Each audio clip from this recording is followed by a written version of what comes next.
the heartbeat of competition, the drama of the moment. This is TNT Sports, home of NASCAR's race for the championship.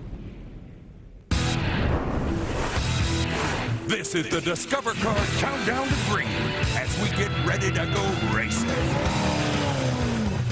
The 2.5-mile Pocono Raceway could be called the Bermuda Triangle of Winston Cup racing. Many stars of the sport have been sailing smoothly toward victory here, only to suddenly disappear. Only the swift and the savvy should try to navigate this course, and the one thing every crew needs to win, an experienced captain. Are you ready? The younger generation is making Victory Lane an old hangout. This season, the average age of a Winston Cup winner is just 31. And of the last 14 race winners, 13 have yet to cross 35. This is not your father's NASCAR.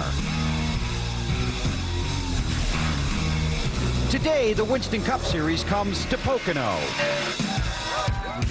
Get ready. Bow to the masters. A track with a tradition of rewarding veteran racers. Bill Elliott, the first man to win 5 times here at Pocono Raceway. And tormenting the young. Dale Jarrett is the only Winston Cup driver over the age of 39 to win this season.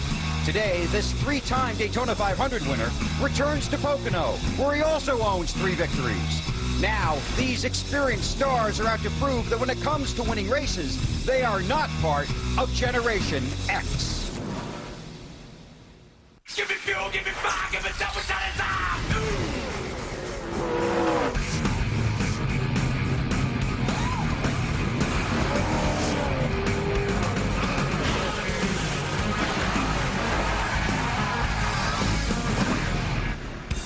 TNT Sports presents NASCAR. Live from Pocono Raceway, it's the Pennsylvania 500. The Winston Cup Series first raced here on August 4th, 1974. The King, Richard Petty, won that day and raced on to the championship. Since that day, every Winston Cup champion from Petty to Stewart has won at least one race at Pocono during their Winston Cup career. Everybody, our TNT race family welcomes you to Pocono. I'm Bill Weber on the wagon, right alongside pit road. Right off the top, we'll tell you we are in the hurry-up. Weather is a factor here today. It rained briefly this morning. Showers are in the forecast for later this afternoon, around 3 or 3:30. That means the start of this race has been pushed up to 1:03 Eastern Time. That's about 30 minutes from right now. So that means this pile goes to the shredder. This is what we go with. We start with the experience factor. And here's Matt. And Bill Elliott left his Pocono Indy winner at home, debuting a brand new race car. And Bill, do you like the new car? It's okay. I mean, the Dodge dealer Dodge is not bad, but we just need something. We need something to hit. Maybe we can hit on it today. Track position going to be a big key today? Track position's everything every week. I mean, everybody talks about that anymore. You know, you get kind of in the pack, and you get caught up in the arrow pushes and all that stuff, and, the car not handling like it wants to be. And, if you get out front, you get in a clean iron, then you can kind of make it do what you want it to do. But, the main thing is just get a good, clean start. This is always a long race. Always hard on engines, hard on transmissions, and see what happens. Bill Elliott, 6 Pocono wins, looking for a 7 today. Dave? Well, Matt, Terry Labonte is the veteran member of the Hendrick Motorsports crew, if you will, making over 20 years worth of starts here at Pocono. Terry, what about it today? Can you get your 3rd win here? Well, our Kellogg Chevy's pretty good. We qualified good. It's the same car we ran here in the first race and ran pretty good with it. So hopefully we have a good run. He will start outside row number 3 up front. To Marty Snyder. Well, Dave, experience also with little brother Bobby Labonte, a 3-time Pocono winner. So let's put some of that experience to work. It's supposed to have clouds today. How will that affect the race? Well, it might be a little bit grippier today than it was yesterday. It was a little bit slippery yesterday, but, maybe that'll play in our favor, maybe it won't. But, we're looking forward to a good race and hope our car works good. Hopefully we got it built in, some adjustments built in it so we can change it if the track does change. One thing that may work in his favor, he starts 4th. The last time he started 4th at Pocono, he won. Matt, back to you.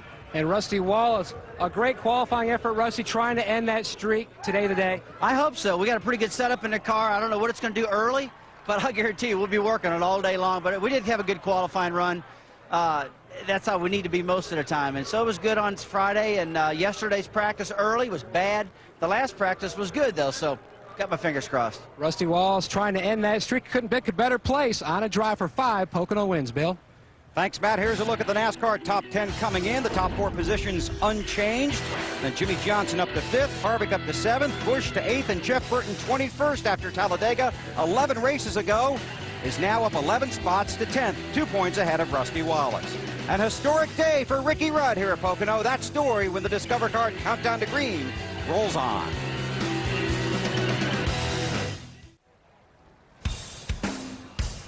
Discover Card Countdown to Green is brought to you by Discover Card. It pays to discover. And by Stacker 2. Burn fat, crush cravings, and supercharge your energy. Ricky Rudd turns 700 today. That might explain some of those gray hairs. Actually, Ricky's just 46. He makes his 700th consecutive start here this afternoon. That's a streak that began back on January 11th, 1981 at Riverside, California. What have you accomplished in the last 22 years, 6 months, and 16 days? Here's what Ricky's been up to.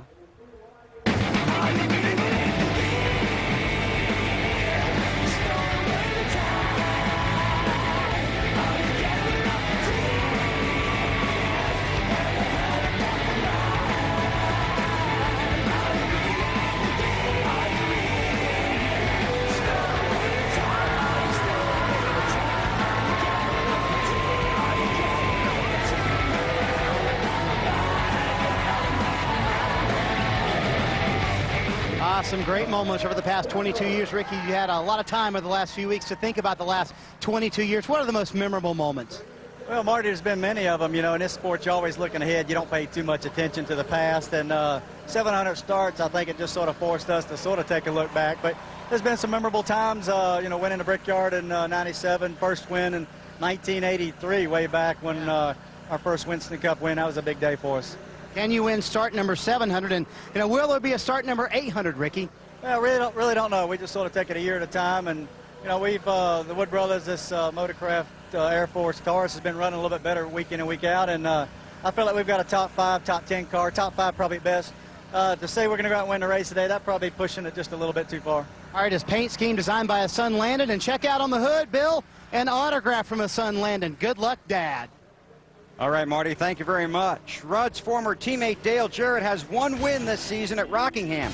Jarrett won here in June of last year. His other win last season came at Michigan when he started 8th. Today, car 88 starts 8th.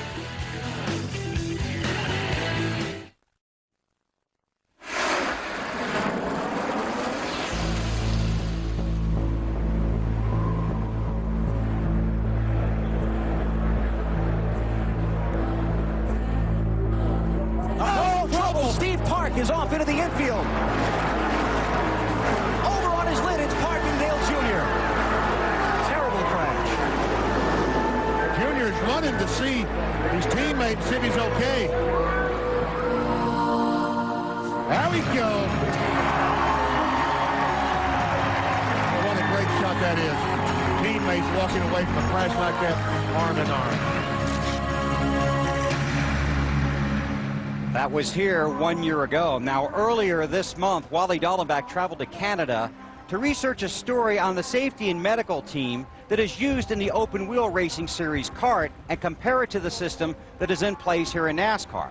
We had planned to share that report with you today, but because weather has forced an earlier start to this race, we're going to hold that story for a few weeks and focus on the storylines of today's race. So sometime next month, we'll bring you Wally's report comparing the safety and medical system in place in open wheel racing and the one that's used in NASCAR. Now let's get back to the storylines for today's Pennsylvania 500, and here's Matt. Bill, for the second straight trip to Pocono, Jimmy Johnson starts on the front row. Now, you were great in one practice session yesterday, not so great in the other. Which one do you base your setup off of, Jimmy? Unfortunately, it's the one where we weren't so good. The track really... the temperature got to the track yesterday for the second practice, and a lot of guys were struggling, including us, to get the car tight enough. You know, it just was really slick, and we struggled. But we made some big changes, and I'm really happy with the changes we made. I think we're going to be in good shape. We've got track position on our side, which is, you know, the most important thing. So I think we'll be okay. If we can just come out of here with another top 10 finish, pick up some more points, we'll be good. But at the same time, spraying that champagne last week was awfully nice. So we're looking forward to trying to do that again. The New Hampshire winner looking for back-to-back wins this season, Bill. Thanks, Matt. Mark Martin starts 14th today. He's a veteran looking for his first win at Pocono. Jeff Burton starts 19th. He has 3 straight top 10 finishes. He's also looking for his first win here.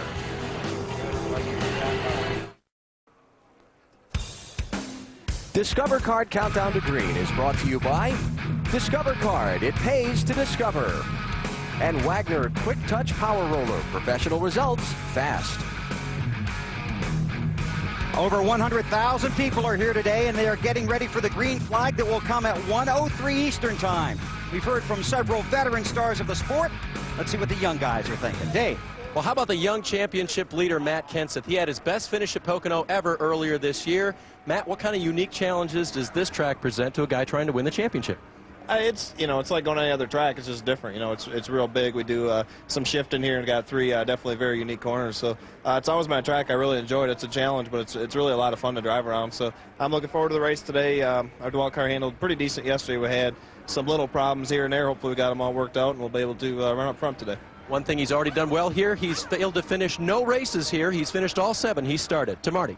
Well, Dave, here in June, Elliott Sadler finished 9th, led 35 laps, and learned a thing or two about track position. Will that be the biggest key today, and also pit strategy, Elliott? I think so, Marty. We did learn a lot about track position and clean air. I think that's the biggest advantage a car can have here. And yes, M&M's Ford Taurus was fast the first race, but we did give it up there at the end and finished 9th, a disappointing 9th. But got a lot of better track position starting today, and Raymond's going to do a good job keeping it with pit strategy, and we'll see what happens. That better track position he's talking about will put him starting 3rd. Matt? 2 of Ryan Newman's 4 career wins have come from the pole. Are you as confident as your team is this morning? You can be overconfident real easy, but we're just going to do the best job we can. Obviously, we've got a good starting spot, and track position's big, so we got a good day started out for us. Hopefully, we can end it on a good note. Started 2nd here in June, finished 5th, starts from the pole today. Bill? Thanks, Matt. I looked up a bunch of stuff so you wouldn't have to, but I can't share it with you because the countdown's at 0, and the Pennsylvania 500 is coming up next. This has been the Discover Card Countdown to Green. Let's go racing.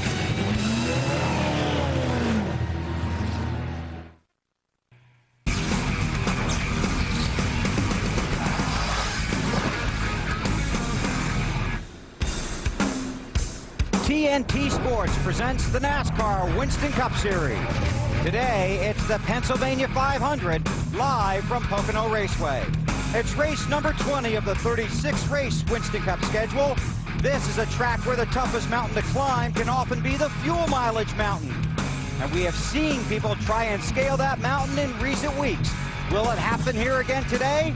We're just about 500 miles from finding out. 44 cars came here, 43 will start this afternoon's Pennsylvania 500. Right now, the teams and the drivers are on pit road. Let's take you trackside and join this afternoon's pre-race ceremony.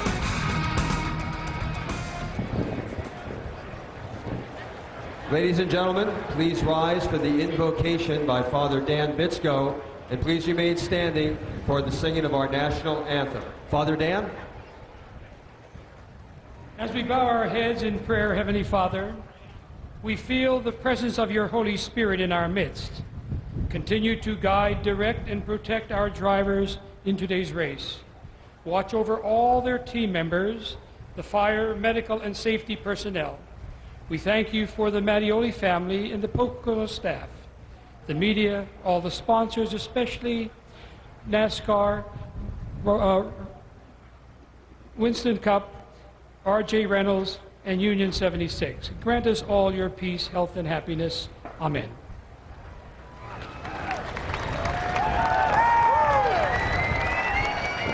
For our national anthem, Lieutenant Pierce of the Pennsylvania State Police. Oh, say, can you see by the dawn's early light what so proudly we hailed at the twilight's last gleaming, whose broad stripes and bright stars through the perilous fight, oh, the ramparts we watched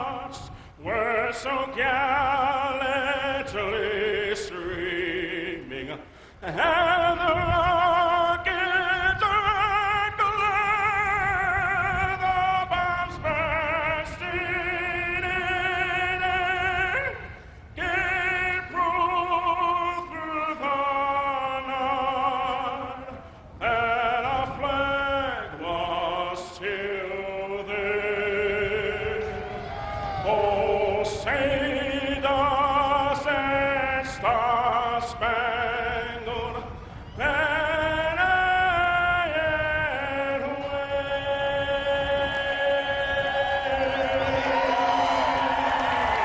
Oh, the land of the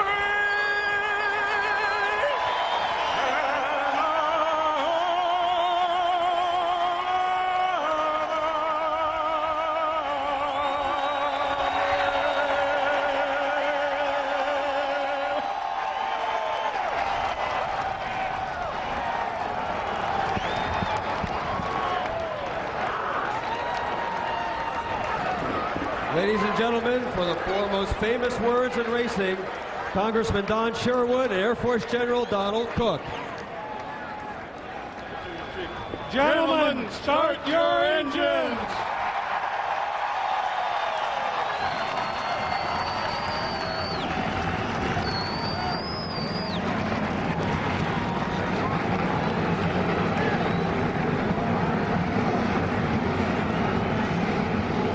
We are now just moments away from one of the most challenging events in all of motorsports. Turn 1, lap 1 at Pocono. And here's the man to call it for you, a guy who has spent most of this week trying to get the theme song from Welcome Back Kotter out of his head. Alan Bestwick along with Wally Dallenbach and Benny Parsons. I've been doing a little investigative reporting this week, Bill. The payback is coming soon. That's all I want everybody to know. Yeah, you all should be. Glad to be here with you at Pocono today. Benny, all I've heard people talk about all week, drivers, crew chiefs, even the reporters writing their stories, is how pit strategy and fuel mileage have come to decide a lot of these races lately. Going to see that again today? Of course we will. It started here in June. As soon as you get to that window that you can make it the rest of the way, you'll make a pit stop and hope the caution flag comes out the next lap. You're out there with 4 fresh tires and everyone behind you will have to, everyone will make a pit stop. They'll restart the race behind you. You pick up that valuable track position they've all talked about this morning. So it's going to play big again today. Wally, you always like driving this racetrack. Why is it so special for the drivers? Well, because this racetrack is such a challenge. You've got 3 different corners. You can never get your car set up perfect around this place, so you just pick one corner and you have to hustle the car through the other 2. There's a lot of shifting, a lot of braking. This is a fun racetrack for drivers. All right, 3, 4, or 5 wide enter in turn 1.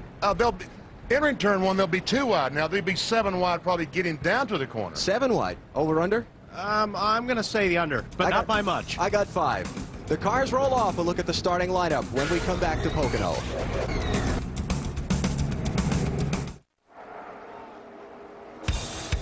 The Pennsylvania 500 from Pocono Raceway on TNT is brought to you by Nextel. Now with coast-to-coast walkie-talkie built right in. Now that's a walkie-talkie. Aflac, ask about it at work. And Applebee's Neighborhood Grill and Bar. Eating good in the neighborhood. Pocono Raceway in the mountains of eastern Pennsylvania. City all to itself on race day. Better than 100,000 here to see the Pennsylvania 500, which begins just moments from now. 64!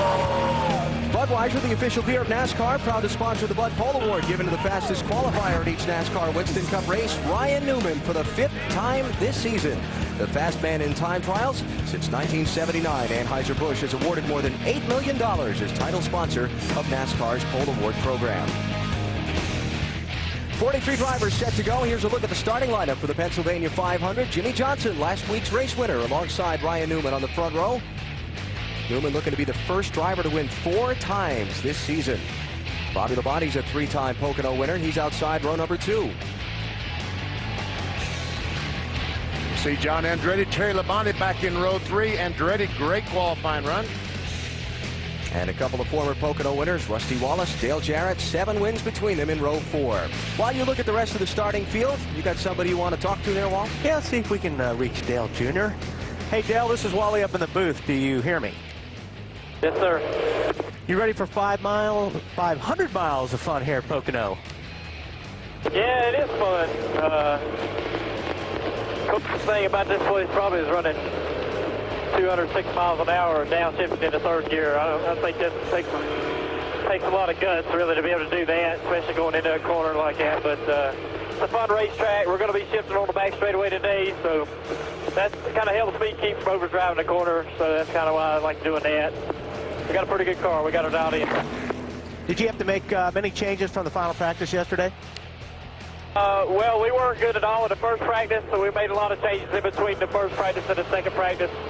And the car was really good. I was real happy with the car, so we just bumped a little bit of bite into it to start the race with, so we got a good, comfortable car, hopefully, and just kind of ease that bite out all day long as the track gets tighter.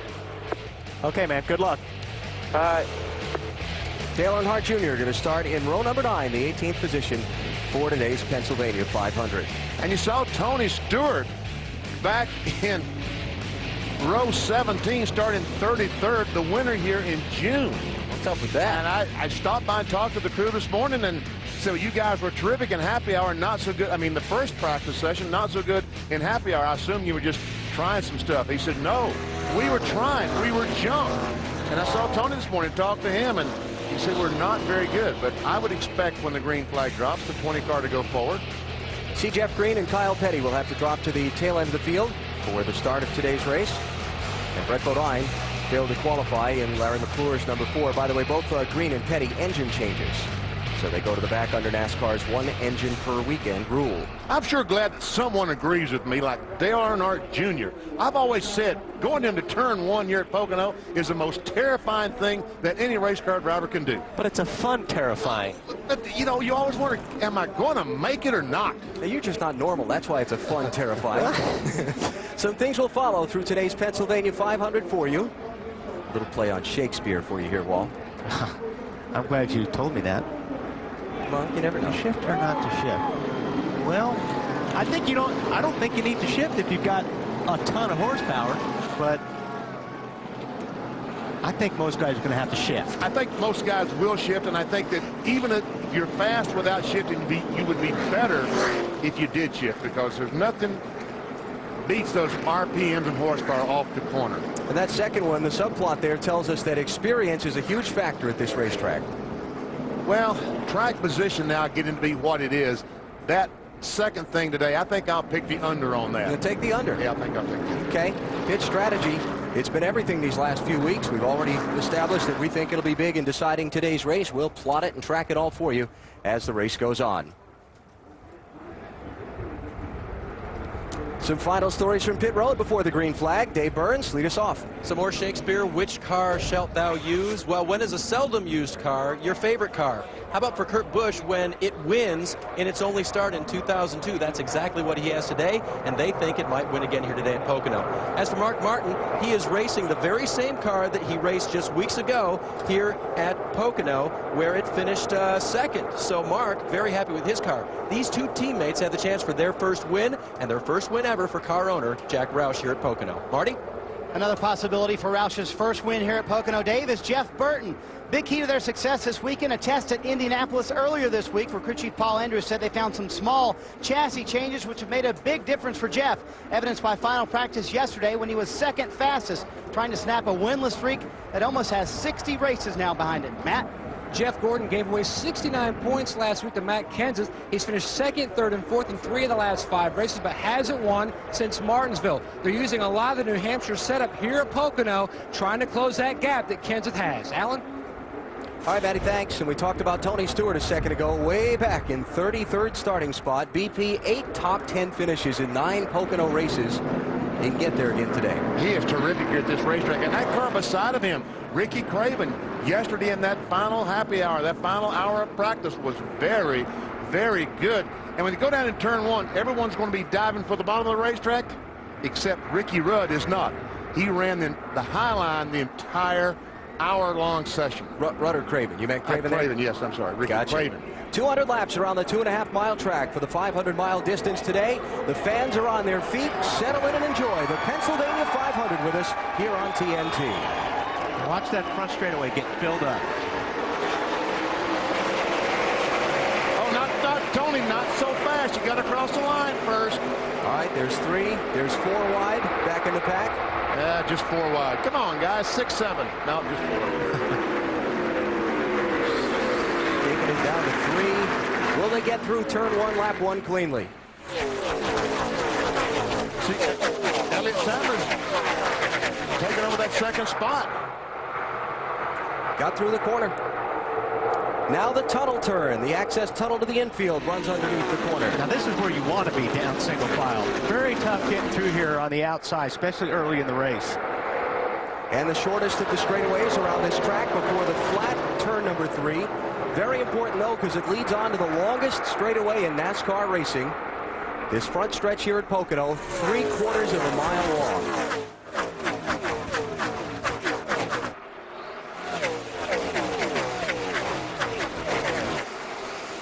Ryan Newman leads lap 1. Elliott Sadler second. Bobby Labonte third. John Andretti fourth. And Jimmy Johnson settles in 5th. There's still Elliott sliding underneath Dale Jarrett. That'll be for the 11th spot. Oh, wow. Casey, careful. It's real bumpy down there at the bottom of the racetrack, so you do have to be careful. If you run right down on that white line, got to be careful because that car may jump up the racetrack into the door of the next guy up there. Kurt Busch in front of Jamie McMurray for 9th place.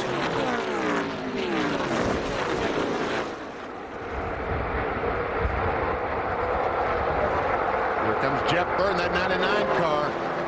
Underneath Jarrett. And Dale's lost a bunch of spots just in this lap, BP. About 5 positions. He was 11th at the line last time by. That was just a pass for 15th that Burton made on it.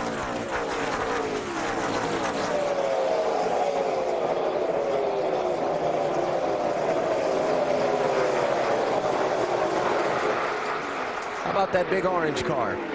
Well, Orange Crush is on the inside of Harvick, making her 3 wide.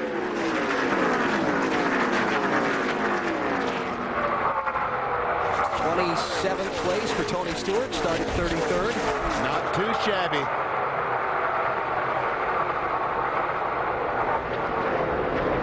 Harvick 3 wide inside of Biffle and Park. Hang on, boys. That's not a corner you want to go 3 wide into. No. And usually the guy in the middle has got to back off. And wisely, and Biffle did. That's Biffle in the 16 car. Yellow car there on the outside. That's that special paint job for Ricky Rudd's 700th consecutive start that his 8-year-old son Landon came up with. A different look than normal, but so it should be. Rusty Wallace on the move inside of John Andretti. That's at 5th place.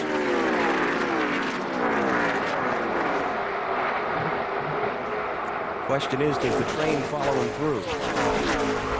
Tell you what, didn't take Rusty long to get to that high groove off of turn 1. Matt Kenseth, NASCAR Winston Cup Championship leader, right behind Rusty Wallace. And Terry Labonte and Kurt Busch lined up there.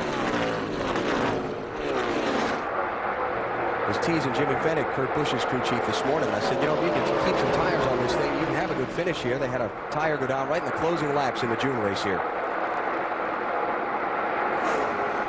There is such a thing as racing luck. Kurt Busch, Jimmy Fennick, that 97 car. They haven't had a lot of it here lately. Rusty Wallace.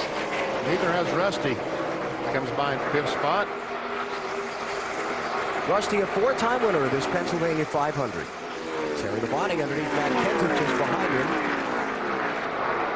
Rusty running right now in 5th position. Terry picking up that spot from Kenseth.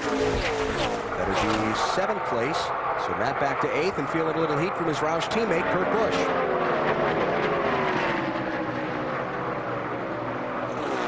Guys talk about tire fall off here in the opening laps, that the tires would slow by about a second and a half as they put some wear on. The driver has to deal with that behind the wheel. How? Well, I mean, if they're falling off, it depends if they fall off and they maintain. You know, if obviously the car's not going to, it's going to lose the handle after a while. And if it goes off a second or a second and a half and then maintains it, that's pretty good. That's a pretty good set of tires. It just depends if it starts to fall off 2 or 3 seconds, then you really have a handful with the handling. Ryan Newman started on pole. He's led all of the laps we've had so far, though it's very early in the going. Marty? And look at the lead that Ryan Newman has built up, Alan. Here in June, this team started second, and they immediately fell back into the field, and they felt like they never gained back the track position they lost early in the race. So their goal, first off today, was to lead the first lap and then lead as many laps as they could, get that clean air. They feel like that is the critical thing for them to win this race today. So far for the 12 team, goal number 1 accomplished. Newman out in front by almost 2 seconds over Elliott Sadler. Big gap. And that's why Larry Foyt, the 50 car, we see that stream of oil following the car, don't we, Dave? Yeah, VP and Larry Foyt radioed in. He could hear that it was a motor problem, thought it might be a rocker arm. Guy told him to just turn left and take it to the garage. Tough luck there. Larry going to be the first one out of the Pennsylvania 500. Terry Labonte up on John Andretti for 6th place. Tell you what, that 5 team, Jim Long, crew chief, and Terry, they've really turned things around here the second half of the season. Of their 5 top 10s in the season, 4 of them have come in the last 7 races. That's pretty good. So we're underway here at Pocono Raceway in the Pennsylvania 500. Ryan Newman leads the early going. You're watching NASCAR on TNT.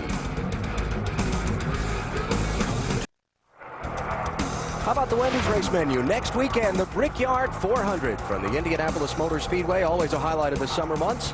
And we'll bring it to you on NBC next Sunday starting at 2 Eastern. And the Watkins Glen Road Course, Michigan summer event, and the night race at Bristol. All coming up as we continue our coverage of the race for the championship on TNT and NBC.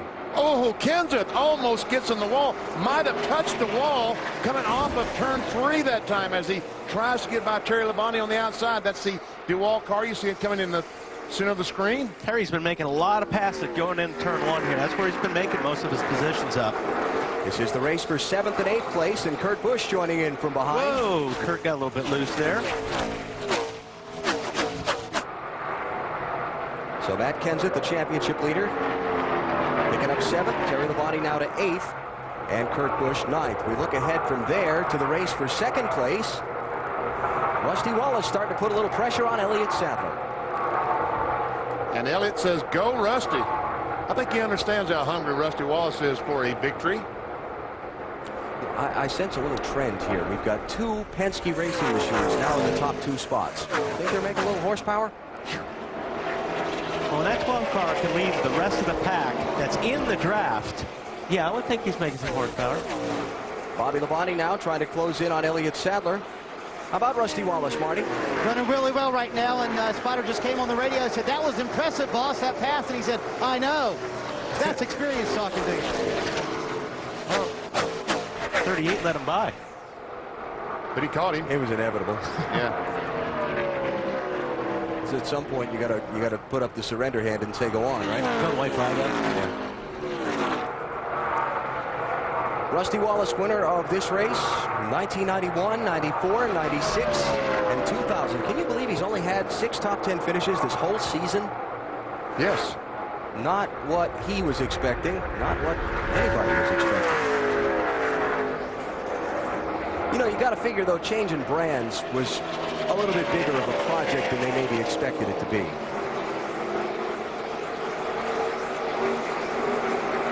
But it seems like that changing the brands has worked. For a few races of the year, yes, those guys did struggle. I think that Ryan Newman in the 12 car struggled, but it seems like after the first 5 or 6 races that the only reason that Ryan Newman has won more races has been bad luck. But he lose 2 or 3 engines? Yeah, 5 races he hasn't finished. 91, 9,200 RPMs going into turn 2. And it didn't look like that I don't think he made an upshift in between 1 and 2. Jimmy Johnson, last week's winner, running 6th, trying to chase down John Andretti for the 5th spot. Marty? Yeah, remember, Alan, he started 2nd, has fallen back to 6. He is tied off of 1, tied off to 3. His crew chief, Chad Knaus, came on the radio, said, dial 1 round of rear brake into that car. It should loosen it up. He said, also remember, the further back you fall, the worse that tight condition is going to get. Bill? Jeff Burton marching forward in this field. Started 19th, 10th at the line last time by. Car a little tight in the middle of 1 and 3 and is getting tighter, but he's free off of 3. Burton was second fastest in happy hour. This is the car that he took to Las Vegas and Chicago. Finished 6th both times, looking for his first Pocono victory. And he's looking for 9th spot on Terry Labonte. He got it going into the tunnel turn. Go back to what Marty was saying. If Marty, did you say his car was tight off or tight all the way through? His car is tight all the way through, but especially off of the corner. And they, you know, usually when you dial in a little bit of rear brake, that helps tight in, really, is what it helps for the most part. But they're doing anything they can to help him out. And Chad's point was, you know, you're part of what you're feeling, too, is aero push from other cars. So the further he falls back in the field, the more cars are in front of Jimmy Johnson, the worse that tight's going to get. Exactly right, Marty. The brake bias will help just a little bit if the car is tight getting into the corner. But if he's tight all the way through, a pit stop will help that. Yeah. And I said a moment ago that the 12 car, I think it lost 2 or 3 inches. I think, in fact, hold on to it until the first pit stop, and we'll work on it, all right? There you go. Or loose off of 1, but more so in 3. Chad Canals telling Jimmy, hang on to the pit stop, and we'll work on it. Oh, by the way, Larry Foyt just came back out onto the racetrack. When they got his car into the garage and lifted the hood, they found it was a spark plug wire off. Wow. Not the engine going south, so they sent him back out, and he's out 10 laps down to the race leader. Ryan Newman out in front, just underway in the Pennsylvania 500 at Pocono. You're watching NASCAR on TNT.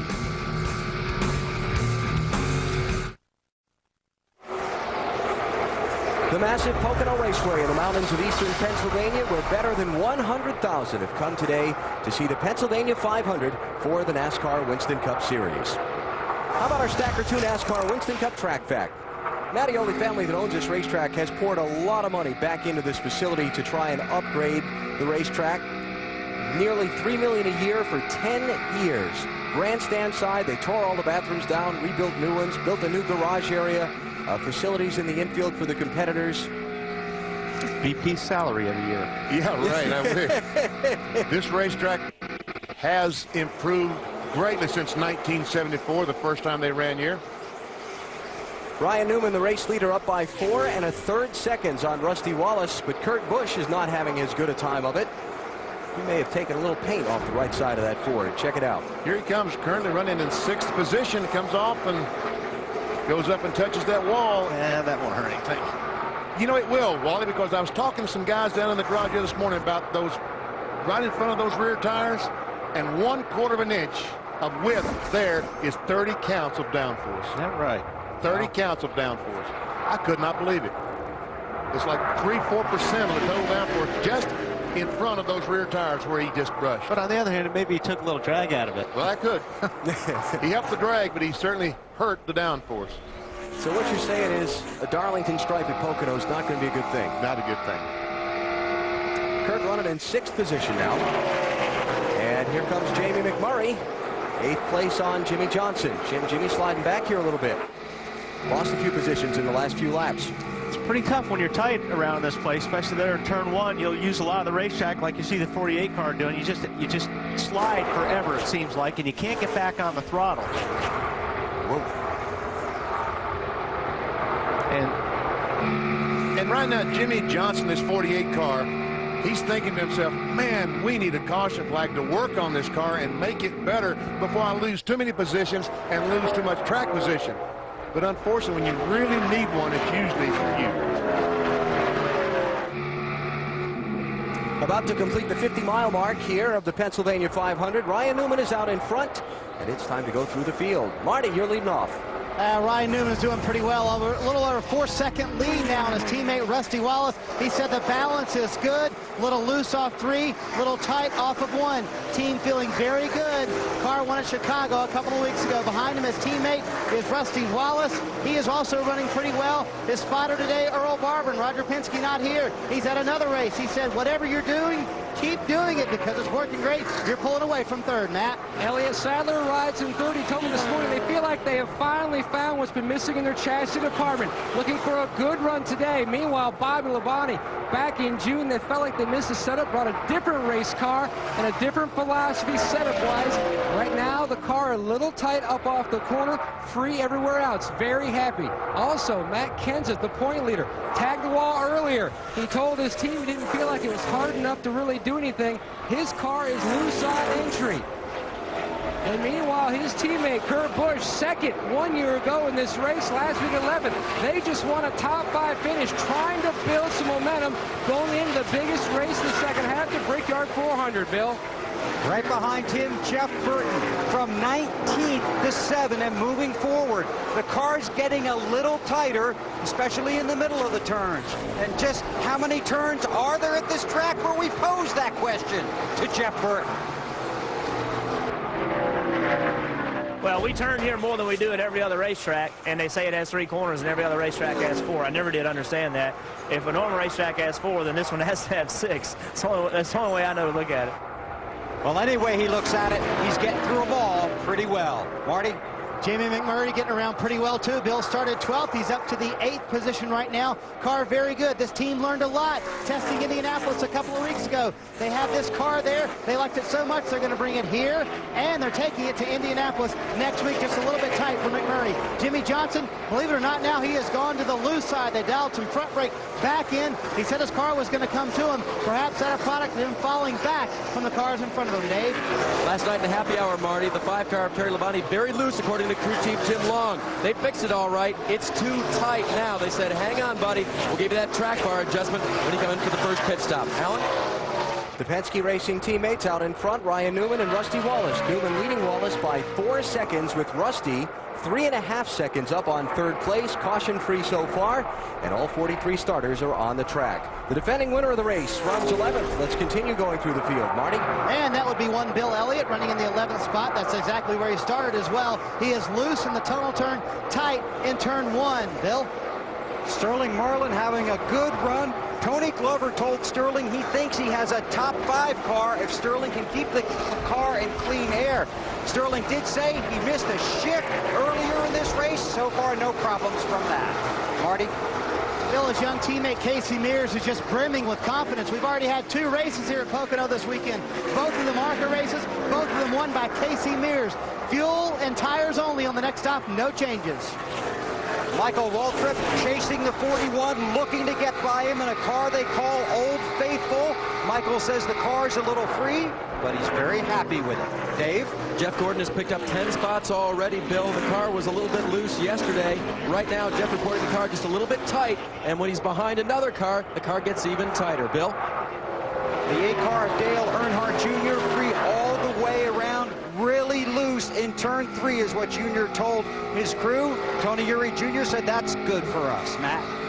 Tony Stewart brought back the same car that dominated here in June. They struggled in qualifying on Friday. He has climbed from 33rd all the way up to 17. The only complaint so far, the car is tight up off turn 3, Dave.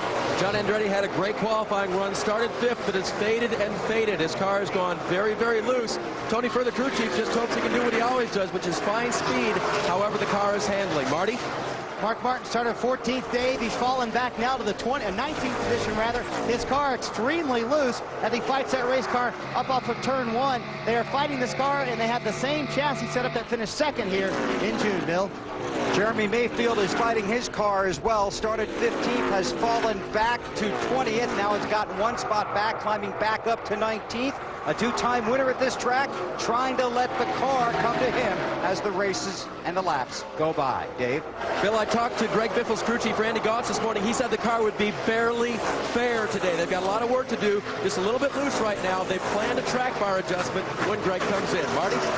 Boy, Dave, the free fall has been amazing for Dale Jarrett. The 88 car started 8th today. He is now back to the 22nd position. He is tight into 1, off of 1, into 3, and off of 3. We can look for pit stops in about 10 laps, guys. All right, there you go. There's a little better than half the field. And how things stack up for the front runners in the Pennsylvania 500. Things are stacking up very nicely, thank you, for Ryan Newman. While Bobby Labonte tries to stack up Elliott Sadler for 3rd. And these guys are 8 seconds behind that fellow you just mentioned a moment ago, Ryan Newman. So he's not saying, Hello, Newman. He's saying goodbye, field. Out in front by 3 seconds over his teammate, Ryan Newman, leads the Pennsylvania 500. Cue the duck. It is time for our Aflac NASCAR Winston Cup Trivia Quiz. Aflac! Who ran in the most Pocono NASCAR Winston Cup races before finally winning for the first time? I have no idea. I think Richard Petty won the first race here. He's been in a different colored car today. Big occasion for him. Ricky Rudd. Thank you. Oh. If I knew if I made it obvious enough, you'd jump in there and get it. Well, if you gave me the answer, of course I would. 44th attempt for Ricky Rudd. First raced here in 1977. And it took him 22 years to get his victory here. Our Aflac Trivia Quiz. Thank you, Mr. Duck. Ryan Newman having a fine day here at Pocono so far. Out in front of this Pennsylvania 500, but a dwindling advantage over his teammate, Rusty Wallace. It at one time was over 4 seconds, and now it's down to about 1.5 seconds. And you can see Rusty Wallace in the picture. There he comes. And how about Ricky Rudd? Talking about, we showed you on Discover Card Countdown to Green, the different colored car and so on. Talked about his 700th consecutive start. Ricky is running midfield now. Marty, what's going on with his car today? Well, his car's running pretty decent, Alan, and we've talked plenty about this being his 700th consecutive NASCAR Winston Cup start, a streak that began back in 1981, 13 years before his son Landon was even born. In fact, young 8-year-old Landon is the person we have to thank for the beautiful paint scheme you see on that car today. He told me the hardest part about doing it was keeping it a secret from his dad. He started it in the motor coach at Dover, drew a little bit there, and then the next week he finished it up while his dad was at the race shop in Virginia. The best things he likes about the paint scheme, all the different colors. He likes the lightning bolt on it because he said to that it means speed, and he loves those flames. He said the mandatory part, it had to have flames. So we have to thank Ford and for the idea of letting Landon do this. Remember, if you haven't looked at Ford lately, look again. Ricky Rudd running 27th right now in a Motorcraft Ford. 700th consecutive start. What a streak. Jeff Gordon, Terry Labonte, and a fast-moving Tony Stewart. Now, Jeff hasn't been a slouch in the opening laps either. He started 25th, and he just took 13th from Terry. And Tony started 33rd, and he's trying to get 14th from Terry now. And those are the two quick movers in the early going. And look at Tony Stewart. We see all those cars. See 24 cars gain 12 spots. Tony Stewart has gained 18. When we watch all these cars go through turns 1 in and off, how on the racetrack? Tony Stewart right down next to that white line. Likes that white line. Leader about to complete the 32nd lap of the race, and we're going to see some pit stops. Oh, Ryan Newman almost lost control, ducking for pit road. Tried to carry a little too much speed, had the car a little bit sideways, but gathered it up. I think we got a right rear cut down. 4-5, bring her on in. Now maybe he was headed for pit road in a bigger hurry than he planned on. So Newman is in at lap 33.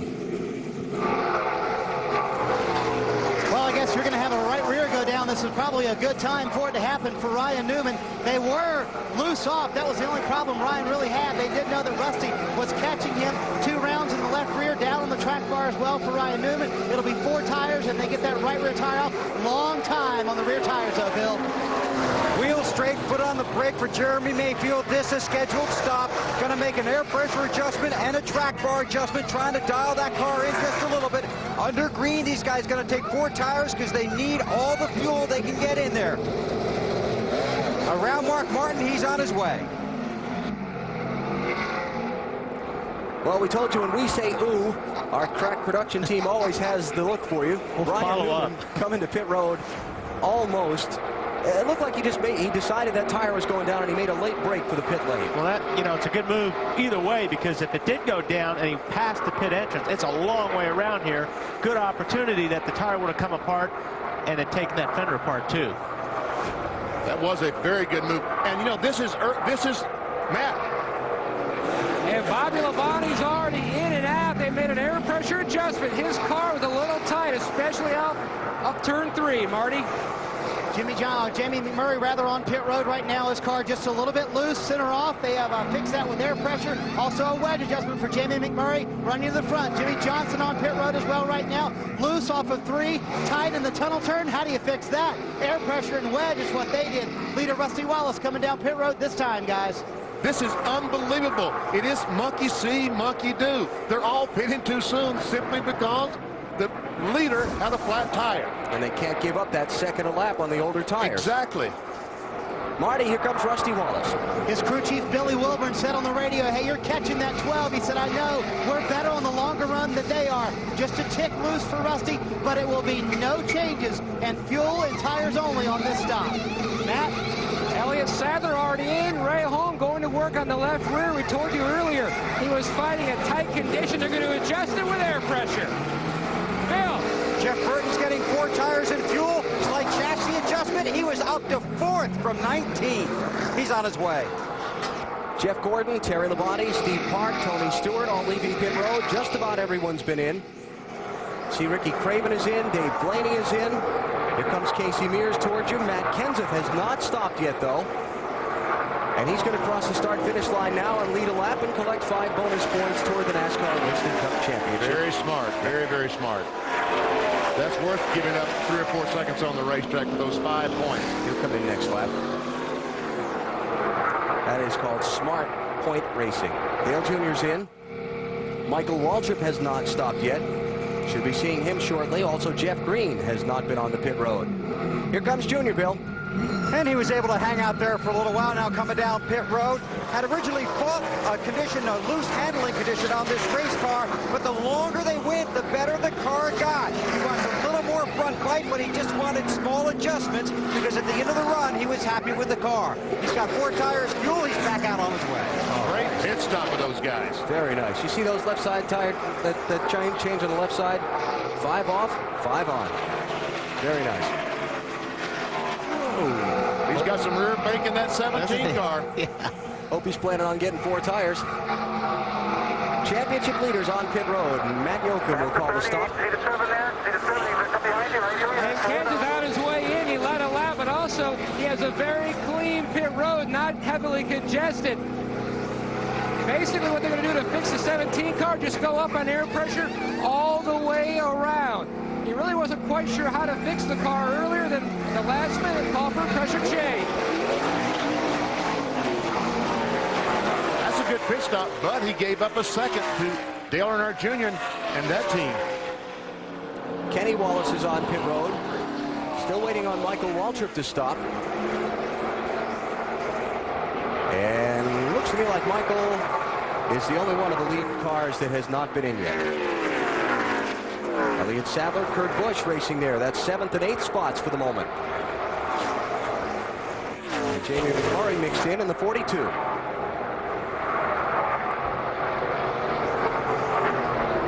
Michael Waltrip, the leader, has brought the 15 car onto pit road. There he is. He does lead a lap as you saw him cross the start-finish line there. So the 6th place man in the championship just picked up some bonus points, Bill.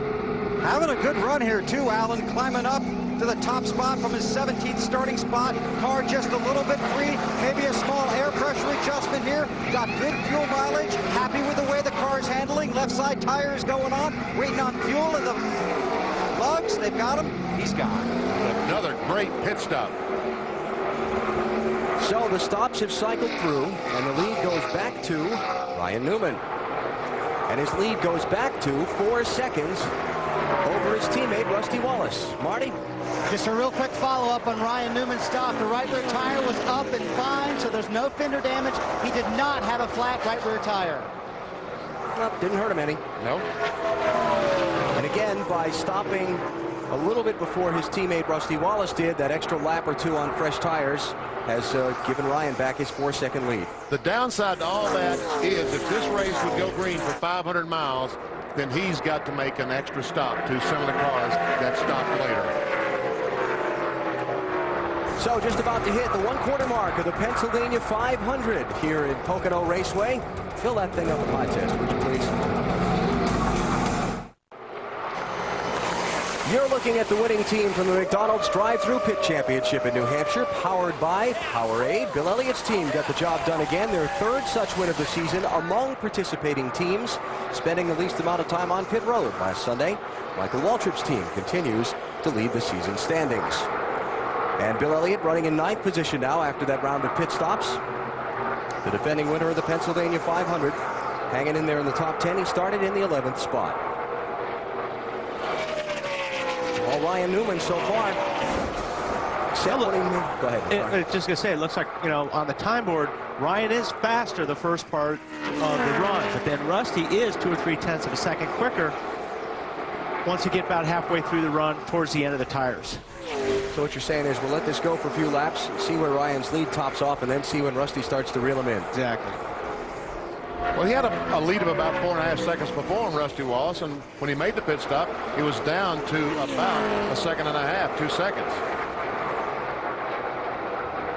But Rusty had to fight his way through some traffic to get up to second spot, so he might be a little bit faster. Take a ride with Ryan.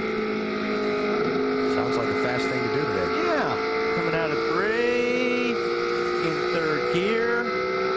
Probably grab high gear, probably just past the start-finish line, right about here. He shifted. He shifted. Now he's going to get on the brakes, slow it down, downshift. 800. Almost 200 miles per hour. At 195.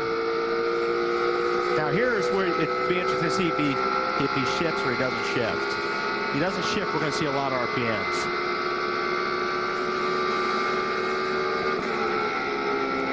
Like he shifted right there at the end, didn't he?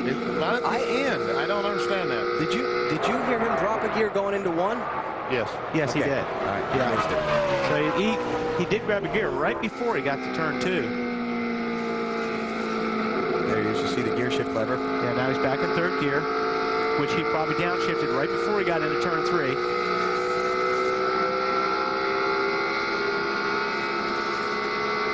Grab the gear.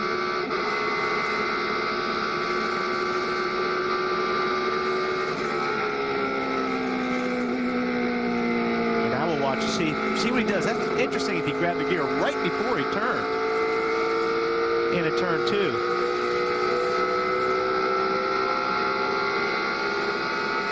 Because normally guys will just hold it in 3rd gear right here. Nope. Okay, he's not. How about it, Marty? Well, guys, let's get on to the shifting thing with Ryan Newman. Remember, they did not shift here the first couple of times they came to this racetrack. They just started shifting this June. After the season was over with last year, this 12 bunch came here to test in December, believe it or not. And they worked for a whole day on Ryan shifting here at Pocono. They found that he was faster when he did it, because remember, he didn't do it his first year, and they think that's one of the reasons they were better this June than they were last year. Well, there's no question, like Benny said earlier, the RPMs are your friend here at Pocono, and if you leave it in 4th gear all the way around the racetrack, you're just going to scrub off all those RPMs and all that speed, and when you get back in the gas, you're way down on your RPMs, and it's just slow to accelerate. When you downshift, it accelerates quicker. Monitoring NASCAR's race communication channel, some of the drivers on pit road are saying there might be oil in turn 1, and some of the others are saying there's not. Let's stay on the green. You know what I saw? Is everything okay? There's a car. I saw a yellow car earlier smoking when he went down into turn 1, and I just saw it again. Well, there are 2 yellow cars running together there, Jeff Green and Dave Blaney. So. I think it's the 1 car. And if we watch him when he goes into the corner, especially into turn 1, there you see smoke right there.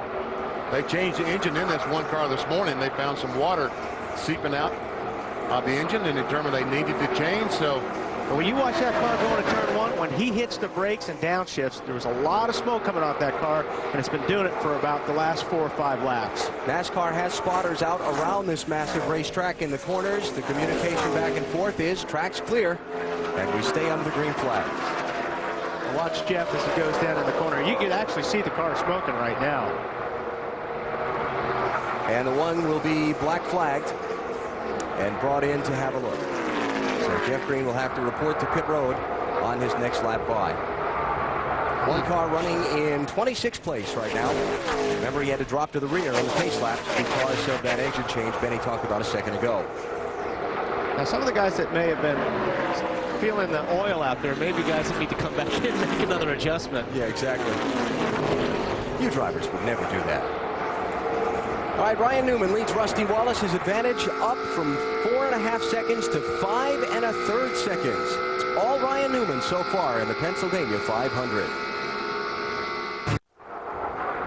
Well, after much discussion and back and forth between the spotters out in the corner, NASCAR decided let's be safe rather than sorry, and they've put the caution out to check turn 1 for oil after Jeff Green came down pit road and has since taken his car to the garage for a little bit of repair. Ryan Newman allowed 3 drivers back on the lead lap, coming to the caution flag, the gentlemanly thing. Johnny Benson, Kenny Wallace, and Tony Raines. Now we're going to see some pit strategy. How many cars are going to fuel only? 2 tires? How many cars will change 4? It's been between 11 and 17 laps since the green flag pit stops for the leaders. Michael Waltrip, the low number there. Ryan Newman, the high. Who gets 2? Who gets fuel? And who gets 4? Matty?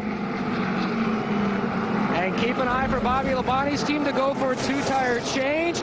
No discussions about the tire situation on the radio. Fatback giving hand signals to the team. Jonathan Davis in an air pressure adjustment in the right front. Bobby said the car was laying over. The 97's out and away. Add to ZT, Marty. This should be a fast stop for Rusty Wallace. It'll be 2 tires and no changes. Fuel, his teammate Ryan Newman pitting right in front of him, will take 4 tires, and it will be 2 rounds down on the track bar. 2 rounds down on wedge, however. Wallace wins the race off pit road. Bill? Jeff Burton heading down pit road. He took 4 tires, got an air pressure and wedge adjustment tight in the center. That makes him loose off, but they opted for 4, hoping it'll pay off. Dave? Bill, Jeff Gordon said he's tight in the turns, and when he cranks wheel to fix it, he breaks loose, but they don't. They like that loose when he's in traffic. He likes the car to be loose, so they made no changes to the car, changed 2 right side tires, and sent him on his way. Filled it full of fuel. So we'll organize who did what on the pit stops and get you set for the restart when we come back to the Pennsylvania 500. You're watching NASCAR on TNT. The Pennsylvania 500 from Pocono Raceway on TNT is brought to you by Chevrolet. Wherever there's a winner's circle, we'll be there. Sears Craftsman. Craftsman has the right tool for every project. America's #1 tool brand at America's best store. Craftsman at Sears. And Budweiser. The best things in life are the things that are true. Budweiser. NASCAR on TNT with live coverage of the Pennsylvania 500 for you this afternoon. A round of pit stops under the caution flag just completed, and we're coming to the restart. Rusty Wallace, Kurt Busch, Bobby Labonte, Jamie McMurray, Sterling Marlin, the top 5, followed by Jeff Gordon, Dale Earnhardt Jr., and Tony Stewart, all with just right side tires on their pit stops. Ryan Newman, the dominant leader of the event so far, went for 4 tires. He's going to take the green flag in 10th position. Now, we know how his car is out front. Let's see how it is in traffic. There you see the restart line. Green flag, green flag. Yes, it. No passing to the inside. You see all those cars. Now, once you get by the start-finish line, you can fan out and start to pass. Christian Fittipaldi peeking to the inside of Mike Wallace. Both those cars a lap down. Kurt Busch in 97 was able to clear the traffic. I gave you the first few. Here's the bigger picture on the 2 tires.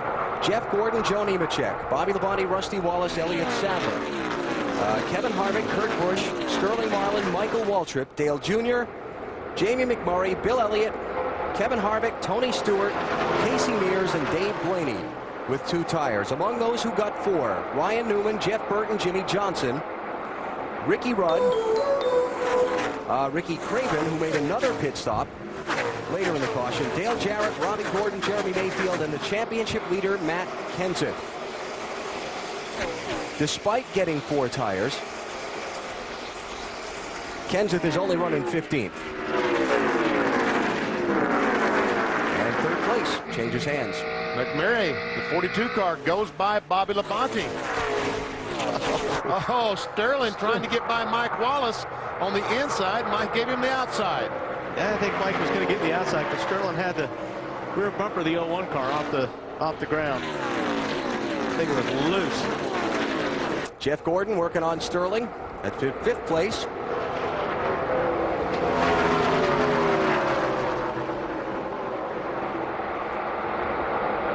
Interesting to see if we get a long run here, how the guys who took 2 tires fare against some of the guys with 4. Granted, Ryan Newman's been the fastest car all race long, but now we'll see. We've been talking about the track position and how important it is.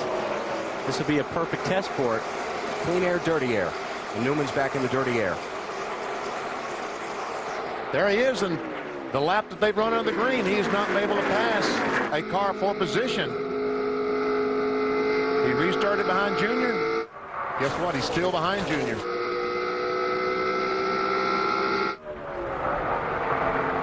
Junior will wave at Mike Wallace, the lap car. Thank you for the room.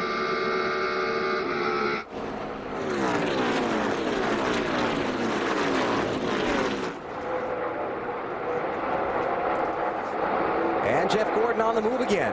Well, actually, just finished the pass on Sterling Marlin he was trying to make a couple of laps ago. Finally got the position going into turn 3. Yep.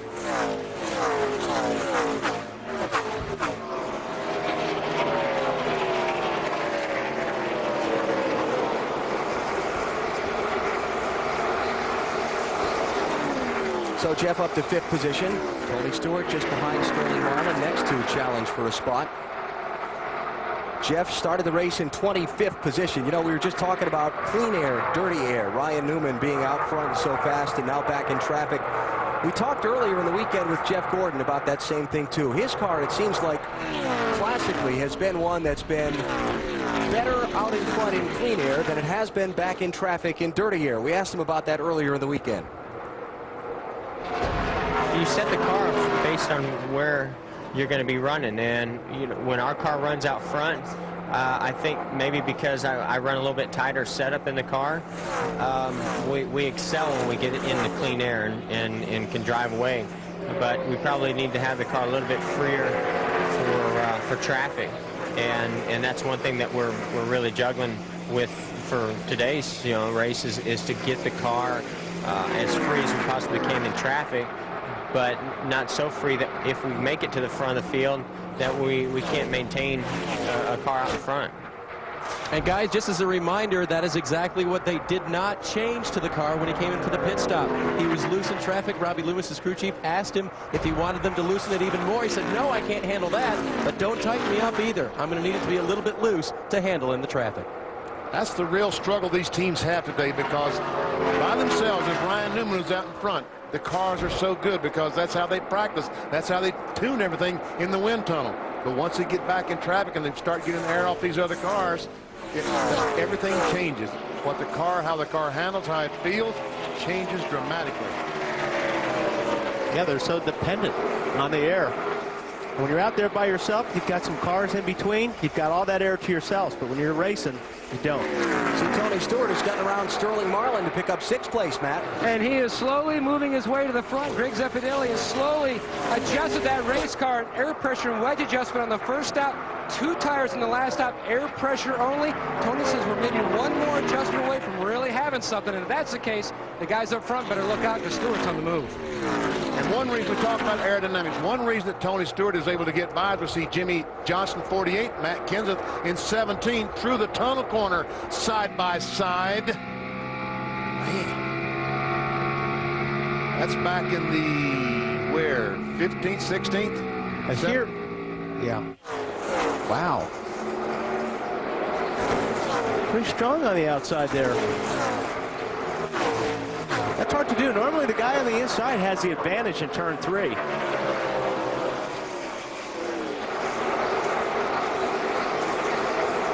Bill, something going on in Jeff Burton's pit? Alan, they're working on the jackman, David Cox. They're working on his left ankle area up to his left calf. What you can see is that they're taping it heavily. He thinks he might have pulled a muscle, but just tweaked it a little bit just as they began their last pit stop. So they're going to tape him up and see if he's able to continue. Jeff Burton having a good run today, took 4 tires on the last stop. But David Cox right now being worked on behind pit road. You know, that's a scene you might think you'd see on the sideline of a football game. It's exactly what I was thinking. Looks like the sidelines in an NFL game as Burton drives deep on the inside of Elliott Sadler. Takes over 12th spot. Fast car today for Jeff Burton. He got 4 tires on that last pit stop. That's why he lost a little track position there. Rusty Wallace is the leader. 3 top 5 finishes here in the last 19 Pocono races. That's all he's had, but all of them have been wins.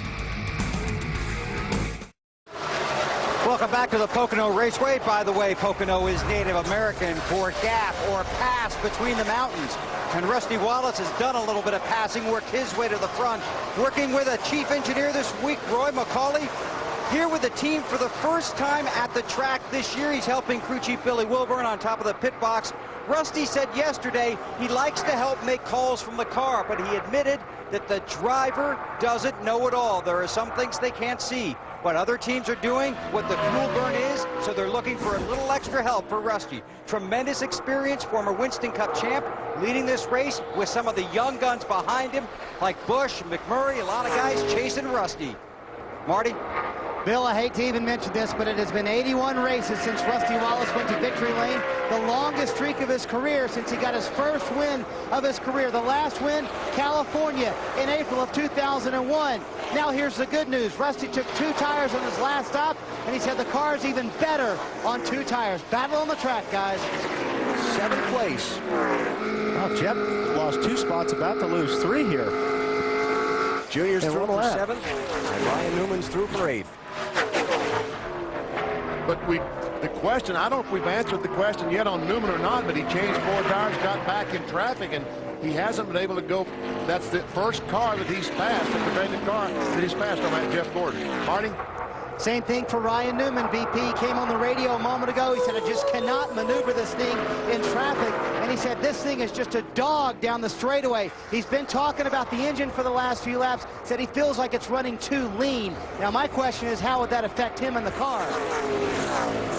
I don't think it would affect him at all in the car other than frustrating. Other than frustrating, yeah, not being able to have the horsepower that he needs to go by these guys. But, you know, that might be a symptom that so many of these races are getting decided on fuel mileage and that whole track position pit strategy thing. Maybe some of these teams are starting to lean the motors out and give up some horsepower for that mileage. I want our own teammate to help us. I don't know, bud. It's unreal.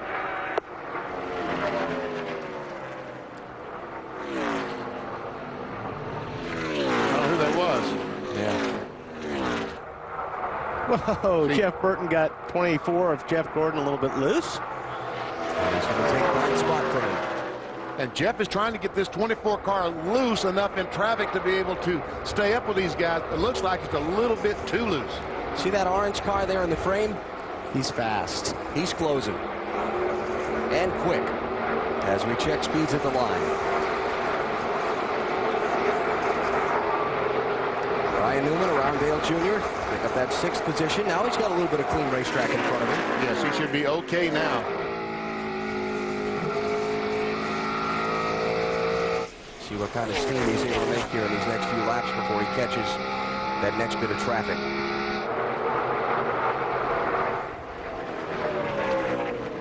Jeff Green coming back out from the garage. About 20 laps down to race leader Rusty Wallace after transmission repairs on the #1 car. Well, I know those guys that change the engines are very relieved that it was not a loose line or something, a transmission problem. Jamie McMurray. Oh, Jeremy Mayfield, trouble. Right front tire is flat on that 19 car. He's made contact with the outside retaining wall. Caution is out. Debris from the 19 car. Second one of the race. It's almost a replay of what happened to Mayfield last week in New Hampshire, right? Had a right front go down. Let's see, see what might have happened to the 19 car that caused this damage. Robbie Gordon with him. Robbie Gordon's going to hook the right rear quarter panel on this 19 and turn him into the wall. Yep.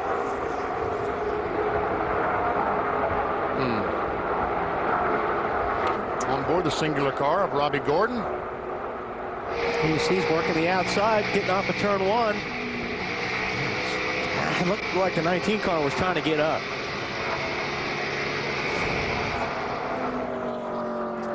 So let's take a break here while the pace car gathers up the field. We'll have pit stops when we come back. Back in a minute to Pocono.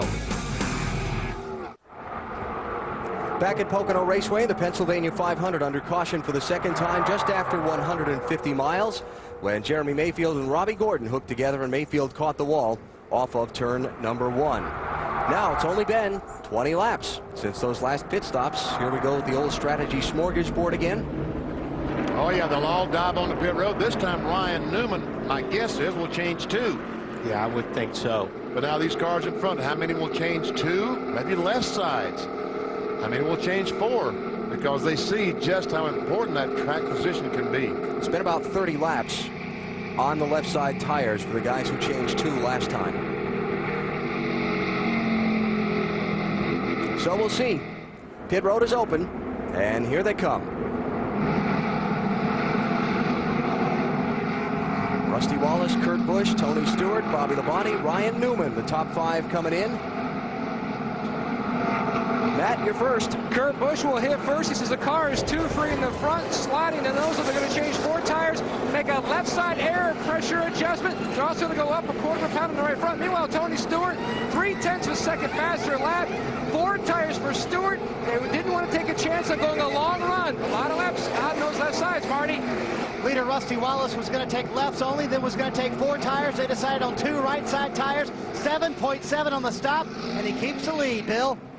It is 2 right side tires for Jeff Burton, already on his way back out. They topped it off with gas. The jackman David Cox did the pit stop. He has a pulled calf muscle. Dave, Jeff Gordon felt like the 2 tire strategy didn't work. They got 4 this time, down on the left side air, down on the track bar, wedge out of the car. This will help the tightness into the corner, but keep him loose enough in traffic. It was a well-executed 4 tire stop. Alan? So they continue to clean up some of the debris that's dropped off the Jeremy Mayfield car. And we'll check these cycle of pit stops here in a second. You see Rusty Wallace was off first. Have a little issue on Ryan Newman's pit stop, I'm hearing? Well, these guys changed 2 tires. Right. Oh, and he's got the air hose hung on the front fender. He finally gets the gun and the hose out of the way, and Ryan is able to lead. If he runs over that hose, it is a penalty issued by NASCAR. Close call, but they got it done.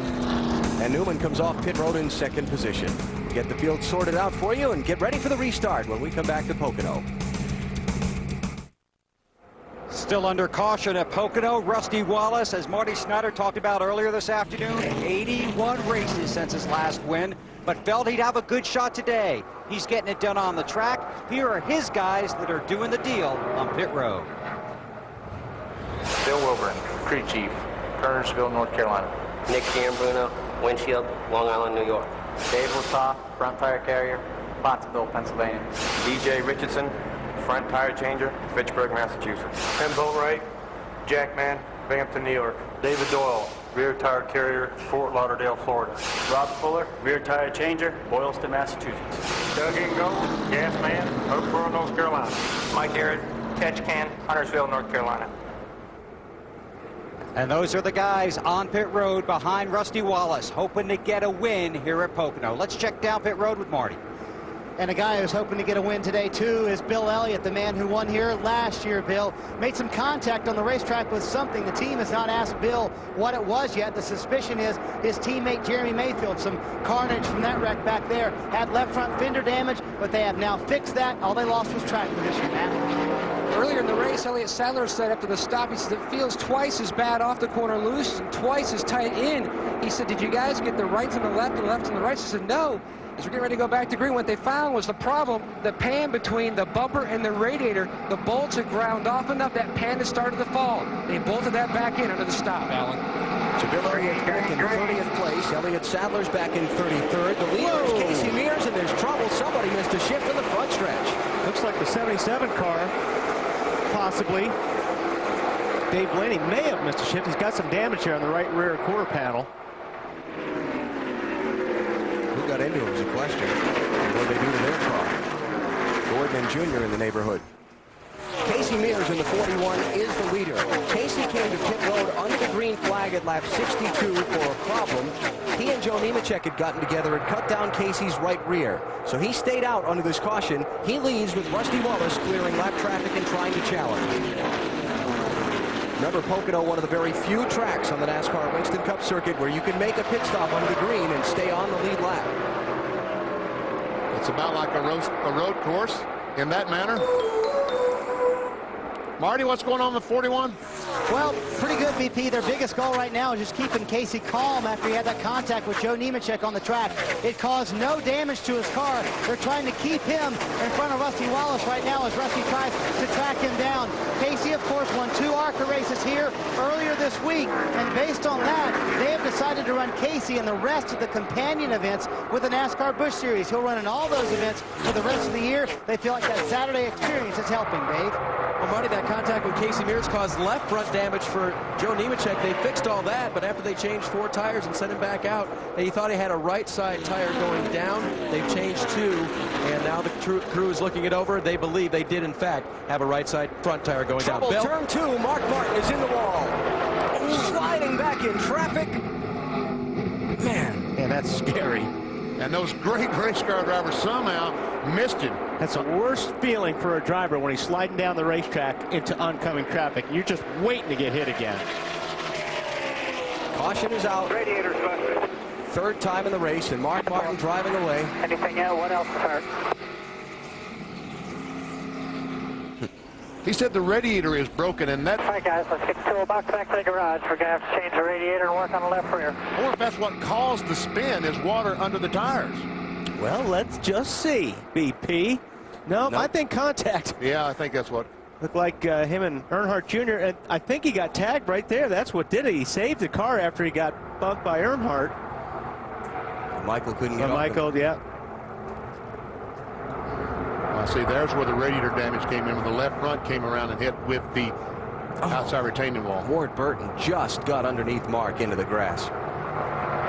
Right along. Inside.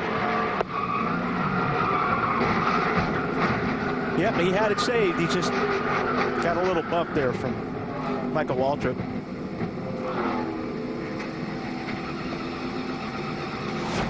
And you hear him trying to start it up right away as soon as he came to rest there.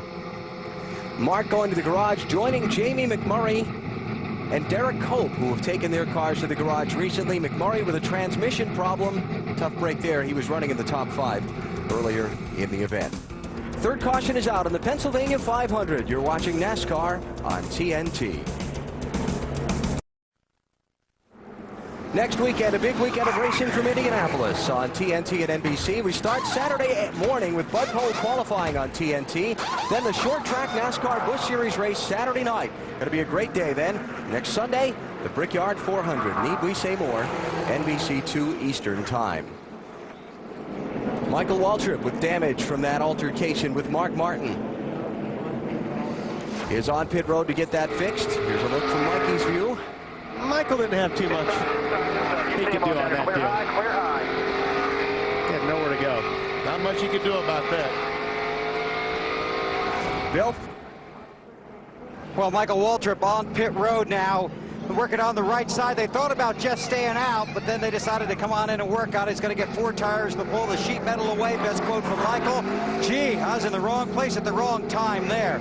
So they work on Michael Waltrip's car. They had just dodged a bullet. He had a left rear going flat on that previous caution. Back to Pocono in a moment. Back at Pocono Raceway, NASCAR on TNT with the Pennsylvania 500. Coming to the restart with Casey Mears leading Rusty Wallace, Jeff Burton, Ryan Newman, and Matt Kenseth. Pit road a moment ago, you saw Michael Waltrip stop. Joe Nemechek and Larry Foyt were also in, as was Dale Earnhardt Jr. I guess Junior's what, his window net came down or something? I think it was one of the. I think it was the side glass on the right side popped out. Maybe from the contact with Mark Martin. Yes, popped it out. So Junior's back on track. He's all the way down in 32nd position, though, as we take the restart. Christian Fittipaldi and Richard Petty's 43, the first car lap down. He is back in 33rd position. and unable to get a lap back from the leaders. Mark Martin's in the garage. Dave Burns is with him. And Alan, he is sitting down just in front of his number 6 Taurus. And Mark, what happened out there? Well, you know, I don't really know. We went into the tunnel turn there, and you'd have thought it was the last lap. I got hit twice, and the second time was too much for me. Junior made a real last-minute move to jump on the inside of me going into that turn, and so we bumped, and I slowed down, and I guess Michael ran in the back of me. He couldn't help it at that point, but that's what caused me the wreck, was a hit from behind. How bad's the damage? Can you get back out? I don't know. They're working hard on it, guys, right now. And again, victory eludes Mark Martin at Pocono. And when you're sitting there as a driver and they're fixing the car, you hope they don't get back out. I mean, you know you got to go back around for points, but there's nothing worse than taking a race car out that's going to be slow. You're going to be in the way, but you've got to go out and run for the points. But for a driver, he's sitting there saying to himself, man, I hope they don't get this thing put together. Rusty Wallace for the lead. He finally gets position on Casey Mears, goes for the lead, gets it. Here comes Burton, that 99 car. He also has position on Casey Mears and moves in the second spot. So Wallace out in front for the third time today. Casey Mears shuffled back to third, Marty. And they told Casey on the radio, go ahead and give him the lead and then fall back into third position. They are faster than you are. Let them go. Front, about 10, 11 cars shuffled out single file. Here comes Newman for third place on Casey Mears. And everyone talked about this morning in the garage area how fast the 99 car of Jeff Burton was. He's up in second spot. We'll see if he can get by Rusty. As Newman gets by Mears, that goes into third. Newman, one of the drivers that got just right side tires on that last pit stop at lap 69. Here comes Junior trying to make up some of that lost track position. Bill? Dale Earnhardt Jr. was on pit road during that last caution. They asked several drivers to look at his right and rear quarter panel. They said if he went in the turns and it traveled at all, it would be rubbing, so they came in to work on that, gave him some tires. They also had to tighten the window in the right-hand side of the car, and it come loose. Why? They don't know. They said the racing gods are after him today. I think it probably came loose when he made contact with that 6 car. Probably a good chance that that thing popped out when they hit. See Todd Bodine on the bottom going under Ken Schrader.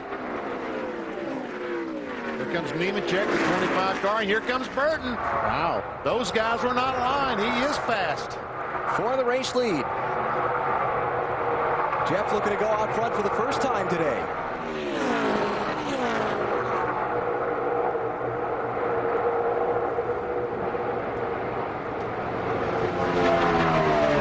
And so Jeff Burton out in front. You know, before today, Burton had led 3 races for only 22 laps this whole season.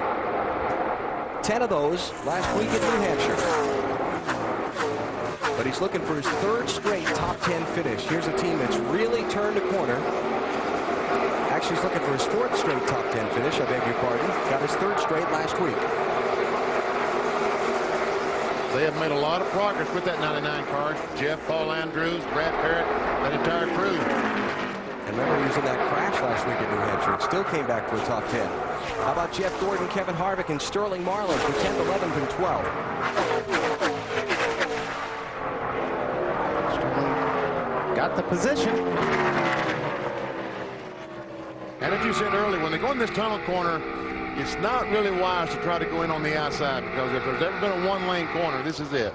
Yeah, this kind of reminds you of Darlington when you go into turn 1. The guy on the inside, you normally just, if you're on the outside, you got to roll out of the throttle and give it to him, because that outside line gets real narrow and it's real slippery.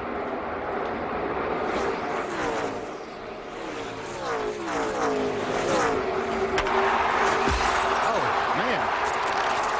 How about a ball game? TBS Tuesday, the Braves and the Houston Astros from Atlanta, 7:30 Eastern. Kind of looked like my dad's backyard windows when I was growing up.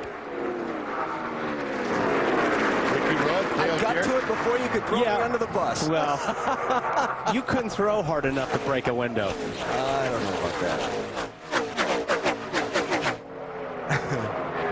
Robbie Gordon is running in 20th place.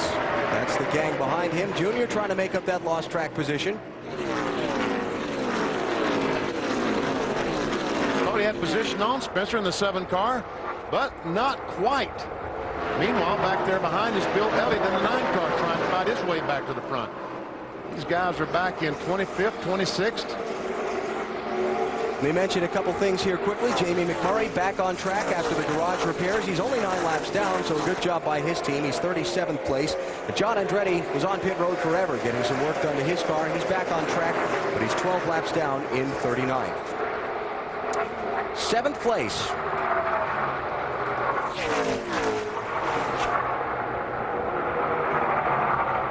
And Mark Martin's crew has decided to park the 6 car. The damage is too much to repair. Done for the day. Derek Cope is out. Fuel pump problems. Morgan Shepherd has retired his car with handling woes. Jeff Burton leads. Ryan Newman and Rusty Wallace are chasing him. And we are just past 200 miles of the Pennsylvania 500 at Pocono. Jeff Burton continues to lead here at Pocono, having a very impressive run. They had a great car here, has performed very well on the track and along pit road. Jeff Burton had 3 top 10 finishes in the first 16 races this season. He has 3 top 10s in the last 3 races, hoping to get back to victory lane for the first time since Phoenix in 2001. For Jeff Burton, that is a long time ago, 59 races. He's trying to get it done on the track. Here are the guys that are going to help him get it done on pit road. Paul Andrews, crew chief, Concord, North Carolina. I'm Jason Myers. I do the windshield, and I'm from Arvada, Colorado. My name is Ryan Biscaglio, front tire carrier from Lake Worth, Florida. Donnie Brown, front tire changer, Wilkesboro, North Carolina. David Cox, jack man, Statesville, North Carolina. Chip Dude, rear tire carrier, Statesville, North Carolina. Richard Boyles, rear tire changer, High Point, North Carolina. Joe Kaczynski, gas man, Spotswood, New Jersey. Eric Slade, catch can, Hillsdale, Michigan.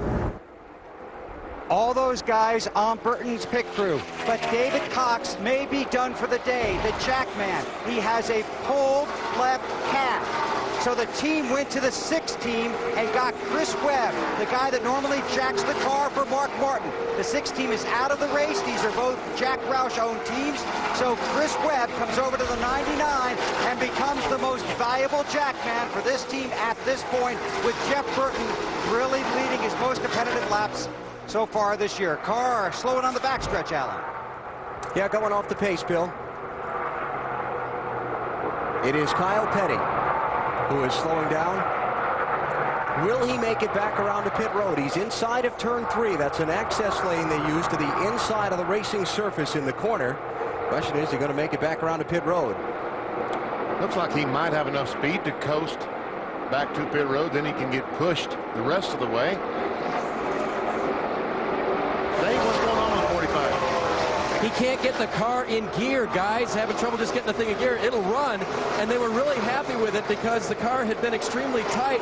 They put a rubber in the right rear and made an air pressure wedge adjustment. The car was really good, but now he can't find a gear. I think he's going to make it to pit road anyway. And so we should be able to stay under green.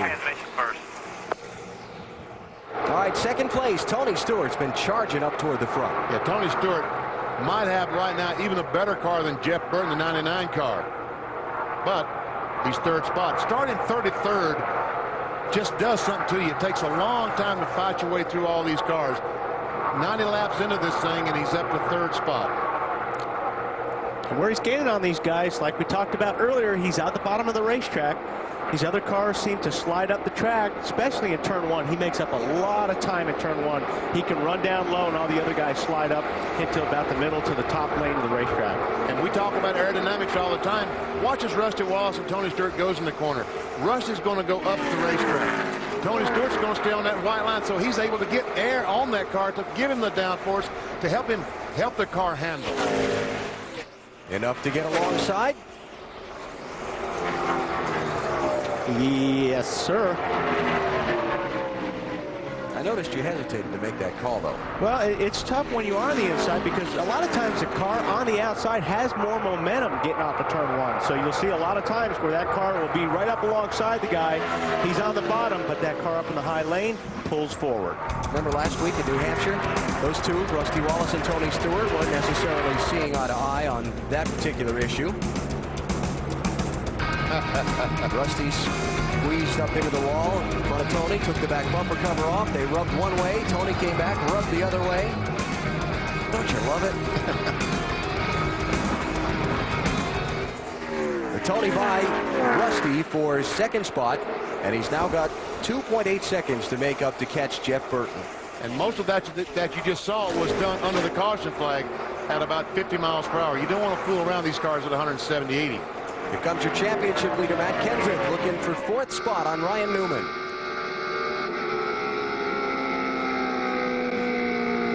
Matt finished third here in the race 7 weeks ago in June. Qualified well, 9th place. They don't normally time trial all that well at 17 bunch. And once again, he and Robbie Reiser put together a great race car for this weekend as he goes by Newman, takes over 4th position. So Kenseth up another spot to 4th, and Ryan Newman to 5th. Kurt Busch right there joining that fight in 6th place. Coming up on halfway in the Pennsylvania 500 through the field. When we come back, Jeff Burton is the race leader, and you're watching NASCAR on TNT.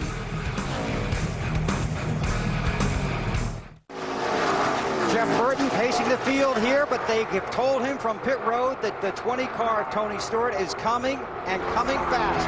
Burton on the radio as we speak with his crew. They should be in just past lap 105. Then they might be able to go the rest of the way.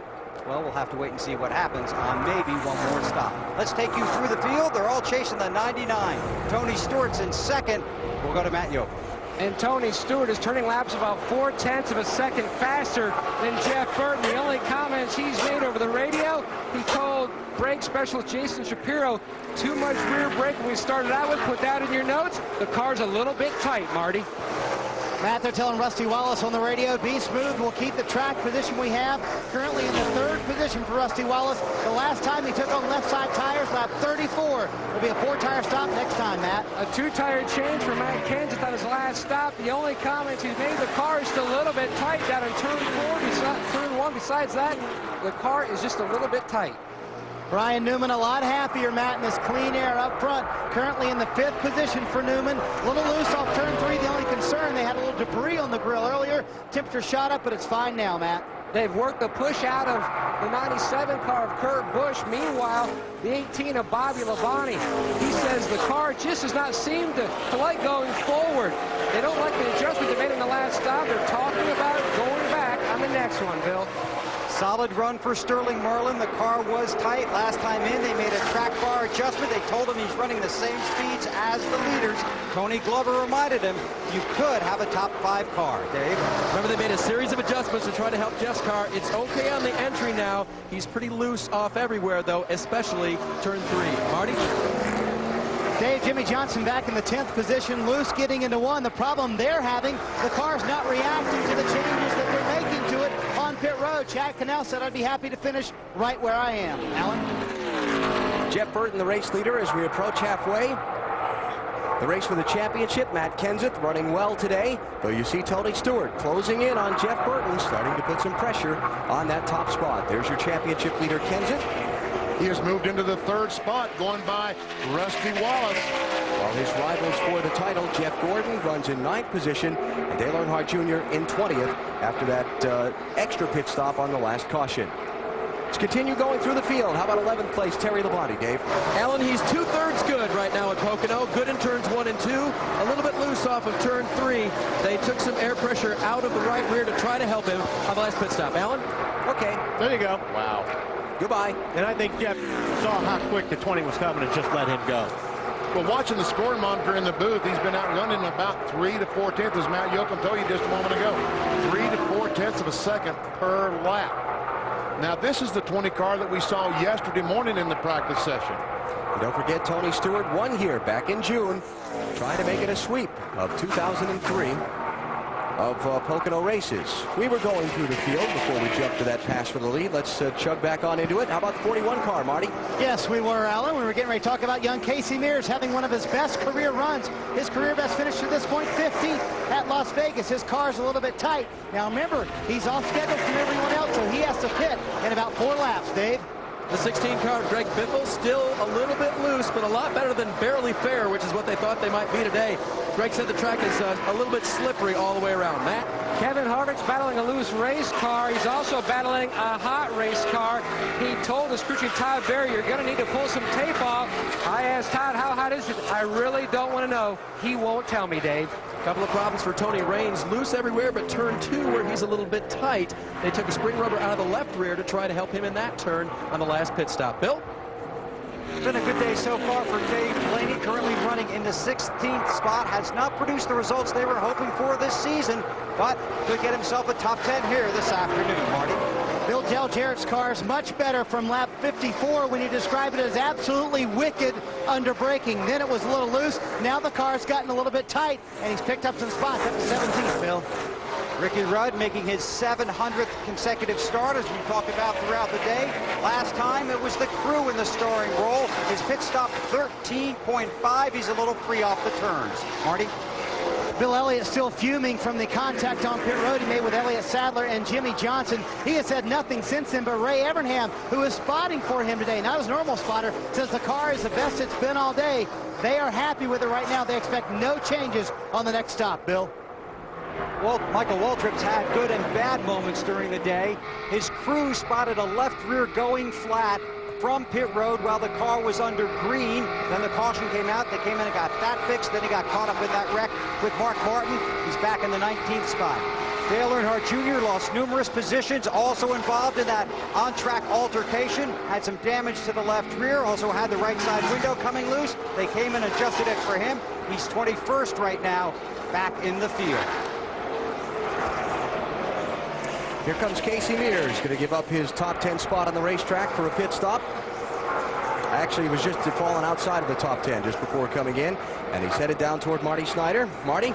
Yeah, and remember, they're just a little bit off from everyone else. He brings it down pit road speed. It'll be 4 tires. They're going to make a slight air pressure adjustment for Casey's car. His car has been just a little bit tight today. That's what they've been fighting, but a nice run for this young man. Remember, he's running in 3 races this weekend, this being the 3rd of 3. If he completes all the laps, he'll run to close to 1,000 miles here at Pocono this weekend, guys.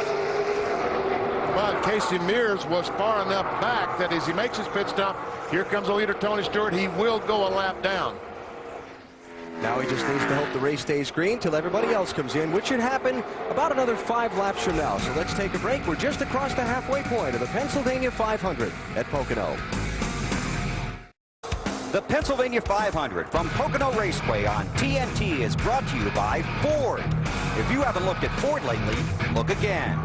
Pizza Hut. The DVD's on us when you buy a large pizza, only from Pizza Hut. And Discover Card. It pays to discover. Better than 100,000 here on top of Mount Pocono today, Pocono Raceway, for the running of the Pennsylvania 500. How about our little Sing of the Race Talk poll? Can't we dial that up here now? Sure. Question is, what song was #1 when Ricky Rudd began his streak of 700 consecutive NASCAR Winston Cup starts January 11th, 1981? Who in the gang? Pat Benatar, John Lennon, Bruce Springsteen. All right, I have a pick. I'll file that away. Okay. While he's writing his down, we'll put it in the hermetically sealed envelope. Okay. Cast your vote. We'll have the results in a little while. Tony Stewart's the race leader, the 9th different driver to lead the Pennsylvania 500. Tony started 33rd today and has methodically worked his way to the top spot. That was 4th place changing hands. Sterling Mall on the 40 Coors Light has a very fast race car today.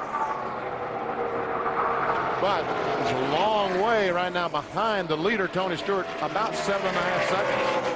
Couple of quick updates. Ricky Rudd and Steve Park, Ricky Craven and Steve Park had been on pit road under the green flag a little bit ago. Now just recently, after Casey Mears' stop that we showed you, Park came in again along with Greg Biffle, Todd Bodine, and Dave Blaney. None of the lead cars have come in. Kyle Petty, we saw coasting onto pit road a little while ago. Dave Burns reported was having trouble selecting a gear. They have gone to the garage to change the transmission in the 45 car. Looks like Newman's struggling here a little bit. Yes, he is. Labonte has gotten by. Ricky Rudd is in.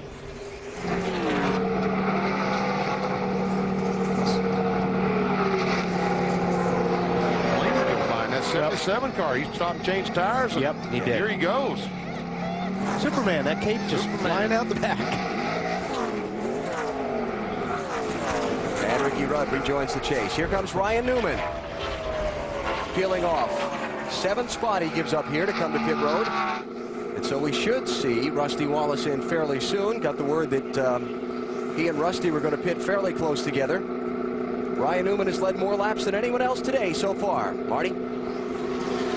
Their plan was to pit together, he and his teammate Rusty Wallace, but Ryan could not stand it any longer. One of the problems is they do have some debris on the grill. They need to pull some tape off of the grill. The water's running a little bit hot for Ryan. The car's a little bit tight. Now the car being tight, they'll pull that tape off the grill. That will actually hurt their chassis because that will make the car tighter. So what they've done, 1 round out the left rear wedge, 3 rounds in the right rear. Big adjustments for Ryan Newman on the stop in 4 tires. Yep, they're going to have to compensate a little bit for taking that tape off. That tape is going to hurt the downforce in the front. And you saw the pass for 2nd place, while we also saw the pit stop as Matt Kenseth has overtaken his teammate Jeff Burton. But it looks like that Newman is going to be able to stay on the lead lap in case there would be a caution flag before the leaders hit. Sterling Marlin, Rusty Wallace, and a pair of Dodgers in. Jeff Gordon is also in. Bill? Sterling Marlin takes the Coors Light Dodge into his pit stall. This is a simple 4-tire stop. The car's been very good since they made their track bar adjustment on the previous stop. Right side's on, around to the left, have an easy out. Marty? Rusty Wallace tight, no one in front of him, no one behind him, easy in, easy out. They go a 1/4 pound in the right rear tire, very small adjustment, up 1 round on the track bar. Rusty very happy. A long time on the rear tires though, he'll lose a lot of track position on pit road.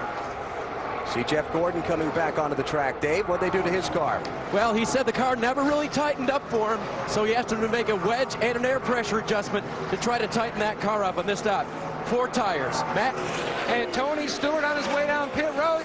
The 17 at Kenseth going to his stall as well. Look for a wedge adjustment. Yep. Shaggy puts the wedge wrench in the back window. They're going to make a wedge adjustment. The car is just a tick tight. Tony barely wanted an adjustment.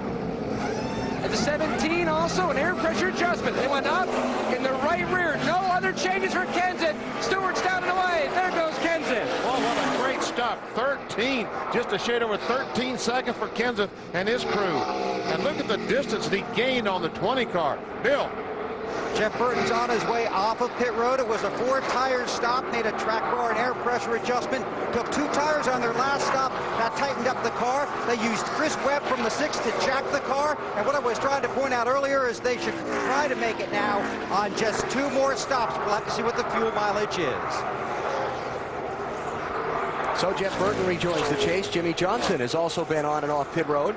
Marty, what'd they do to his car? The very fast stop for the Lowe's Bunch, Allen. They came down pit road tight for Jimmy Johnson. They went up on the track bar 2 rounds, put 2 rounds of wedge also in. Chad Knaus very frustrated with his car today because it's not reacting to changes, Matt. Kurt Busch in for service as well. They're trying to get the track bar wrench in, going to make a track bar adjustment. Still a little bit on the tight side also. They're going to make an air pressure adjustment more in the right front. They went a 1/4 pound in the last stop. Going to go a 1/2 pound this stop. And we saw some trouble on the right front tire on that stop. Slowed him down a couple of seconds. Jimmy Spencer also in. And now the leader is Michael Waltrip. Yet to make his stop. Check the teammates side by side down the front straightaway. Ryan Newman, the 12 on the inside of Rusty Wallace. Oh, slide job. And I'll tell you where I've noticed where Newman is making up a lot of time is getting in to the pits. He smokes it down into the beginning of pit lane, and visually you can see how much faster he is than all these other guys. He's making up a lot of ground. See Rusty waving at Ryan down the backstretch. I guess he was referring to the slide job. By the way, on the ticker, top of the screen, names in yellow, those who have made a pit stop in this round. Names in white, they've not been on pit road yet on this turn of the cycle. Michael Waltrip, Dale Earnhardt Jr., top two along with Joe Nemechek. Those three primarily have not pitted yet. Then things going to turn back over to Tony Stewart. Then you get Ward Burton, who's not stopped. Before Kenseth, Jeff Burton, Sterling Marlin, and some of the others that we watched come in a moment ago.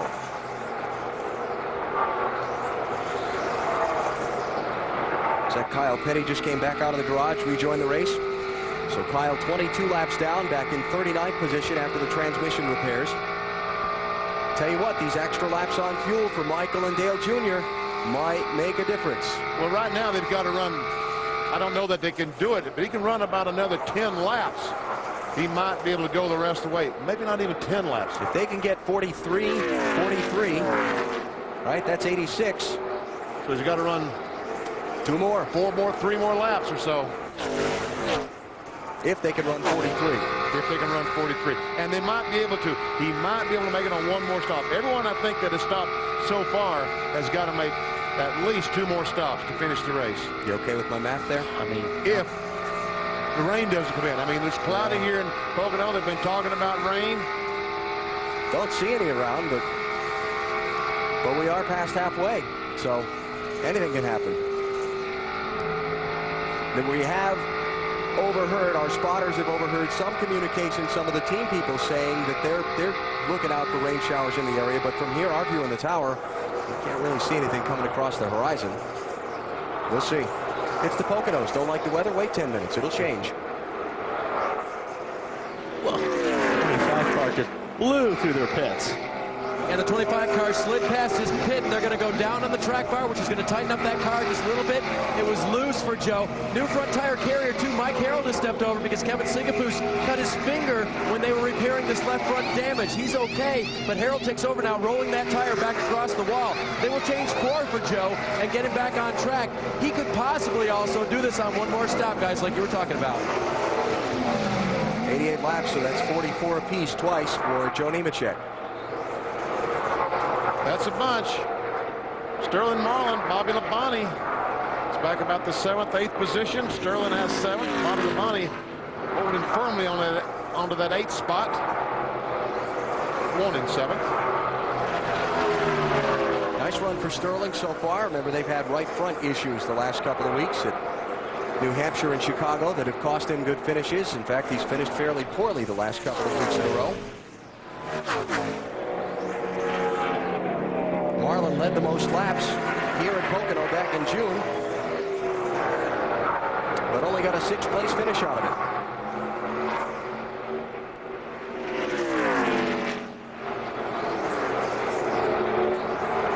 Labonte trying to go by on the outside. It looked like Labonte might have a little bit more horsepower than that 40 car. He picked up about 3 car lengths there on the straightaway. Still waiting on the pit stops for Michael Waltrip and Dale Jr. Not this lap. Mikey's going by again, Bill. Yeah, what they're doing, both the 15 and the 8, Alan, is they're trying to stretch it. Michael could come in on lap 115 and then Junior a lap or 2 later. But both teams are trying to stretch it, get the maximum amount out of the fuel they have in the car now, so they only have to make 1 more stop. So this could be their final stop. The question is, will they run out of gas while they're out there now? And this is one racetrack that you definitely do not want to run out of fuel. The turns being banked as low as they are, it's hard to coast back around from the, as a matter of fact, you can't coast from the front straightaway all the way around the racetrack and get back to pit road. Even on the back stretch, you have to slow down the tunnel corner, and it's an eternity making it back to pit road. So if we don't see a caution from now to the finish, here we go with the fuel mileage playing into the factor of deciding a race again. How do you guys feel about... He's making another lap. How do you guys feel about this, the fact that we're seeing a lot of these races decided on fuel mileage? Hey, the fastest car doesn't win necessarily. I'm fine with it. That means it's Slugger, Richie Gilmore. Don't be close. Don't be close. Fine, though. Means that Richie Gilmore, the head engine guy on this 15 car, Slugger Labby, Michael Waltrip, they're all working together to be able to get this mileage. Yeah, no caution yet. I'd rather see 10 or 15 guys racing for the win. Uh-oh. I heard him say no caution yet. The 32 car, Ricky Craven, He shut her down. is slow. Trying to find a place to get off the racetrack. NASCAR is radioing to Ricky Craven's team that there are a couple of places where he can turn off the speedway on the backside of the course and allow the race to remain under green. He's coming up to one of them now, out by the second corner. Just past that turn, there's a entrance there where some of the safety vehicles park. Let's see if Craven makes that left turn. That's the access road there. Yeah, I don't... And then see where the safety trucks are parked. Going pretty fast to make that turn. Now they'll probably try to get him to turn in here so he doesn't have to coast all the way around the racetrack. And they would push the car through the infield, but nope, he didn't make that corner.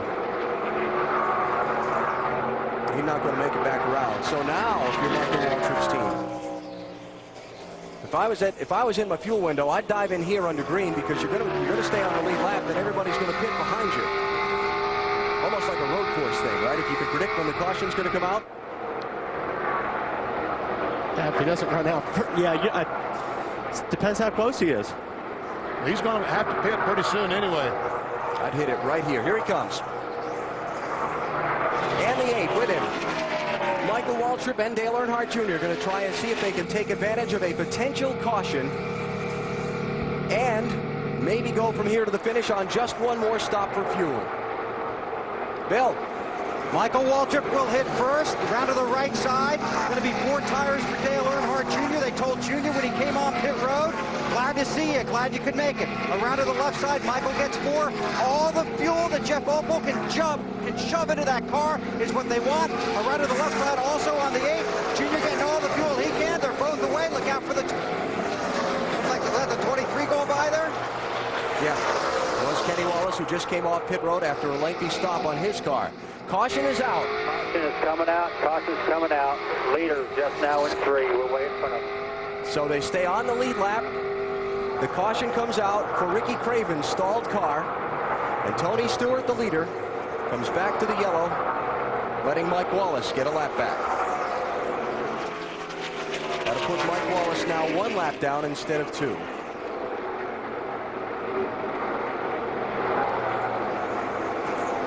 So, if everybody else pits here, just trying to keep up with this strategy thing as it's evolving, guys. If everybody else pits here, they can go the rest of the way on one more stop, too. Not all of them can't, no. Not all of them can run 40 laps. Some of them can only run about 35, 36 laps. But Michael and Dale will definitely stay out, and they'll run first and second when we restart this thing. Cover the pit stops when we come back in a minute. Back at Pocono Raceway, the leaders coming to pit road for stops as we near the 300-mile mark of the Pennsylvania 500.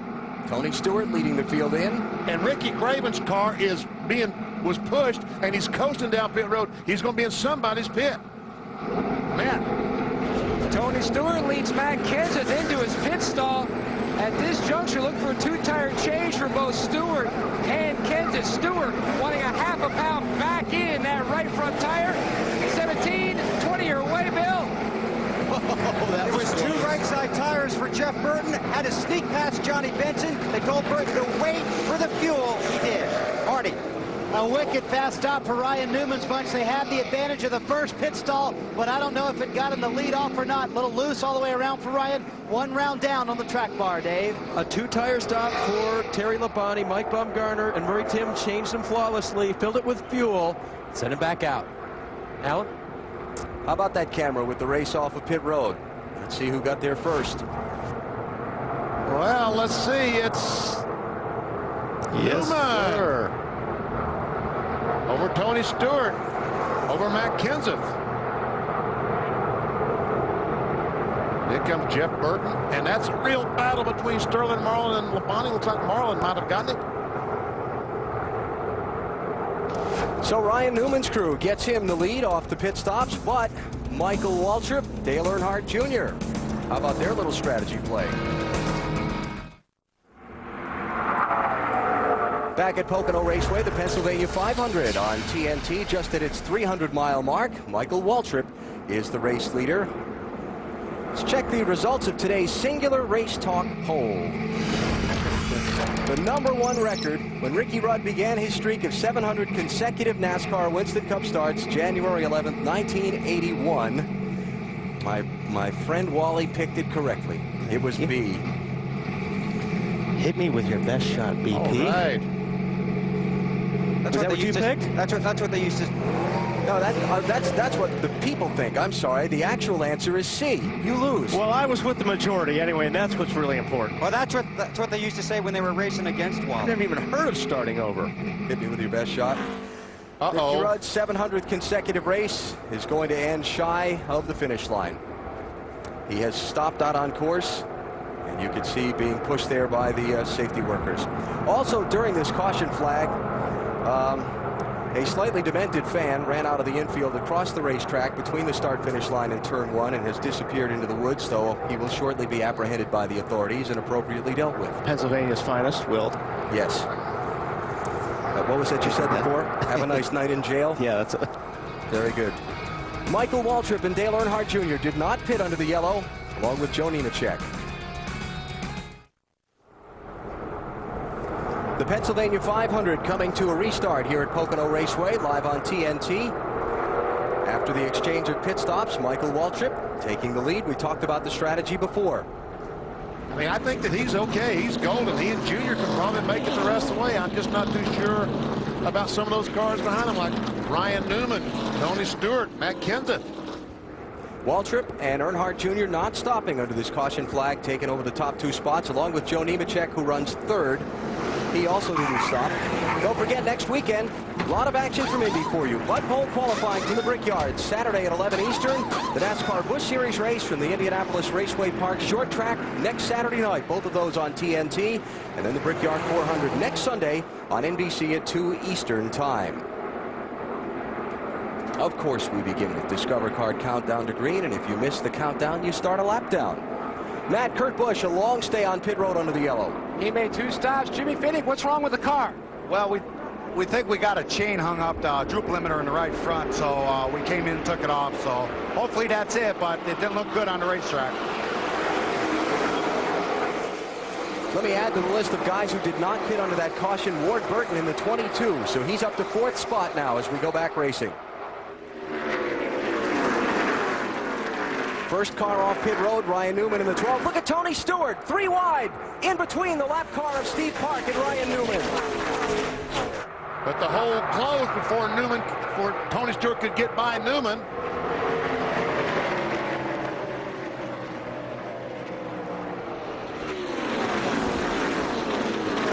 And Jamie McMurray, the lap car, is driven by Michael Waltrip. Well, Jamie's 8 laps down after that time he spent in the garage having the transmission repaired on his car. I'm sure Michael would like to see him just get gone and get out of the way so Michael can have... Oh, trouble, turn 3. Jeff Gordon is in it.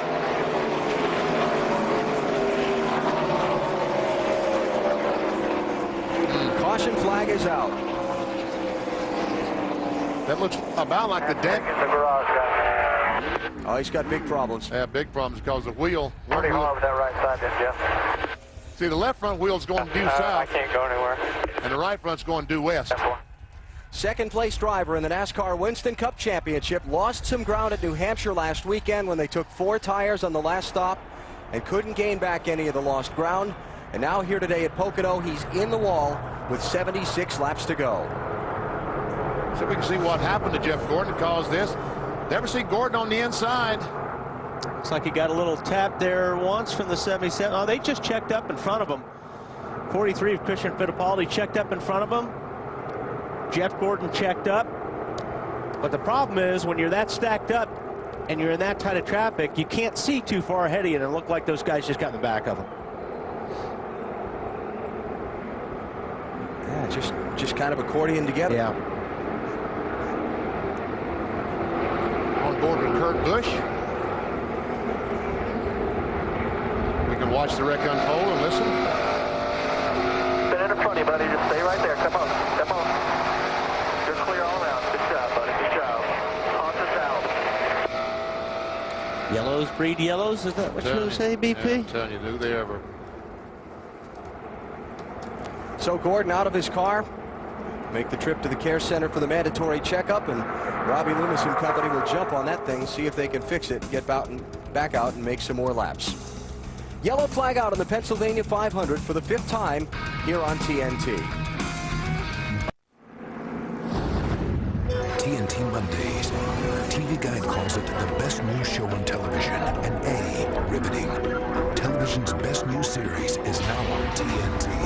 Hometown, Mondays at 10, only on TNT.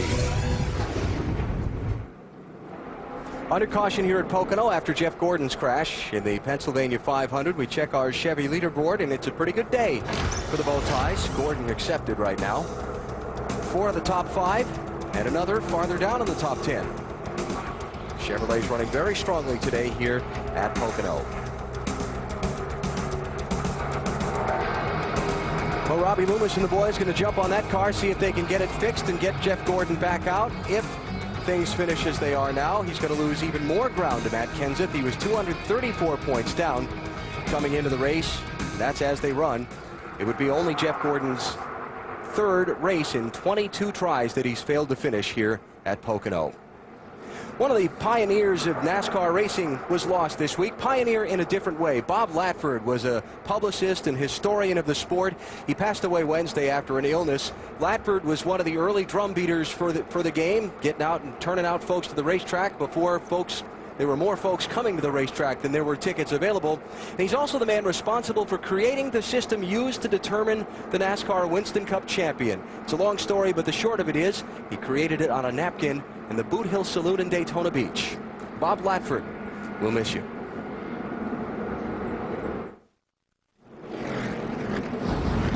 Witness a dream. NASA wants to send us into space. 40 years in the making. Shoot this baby to the moon.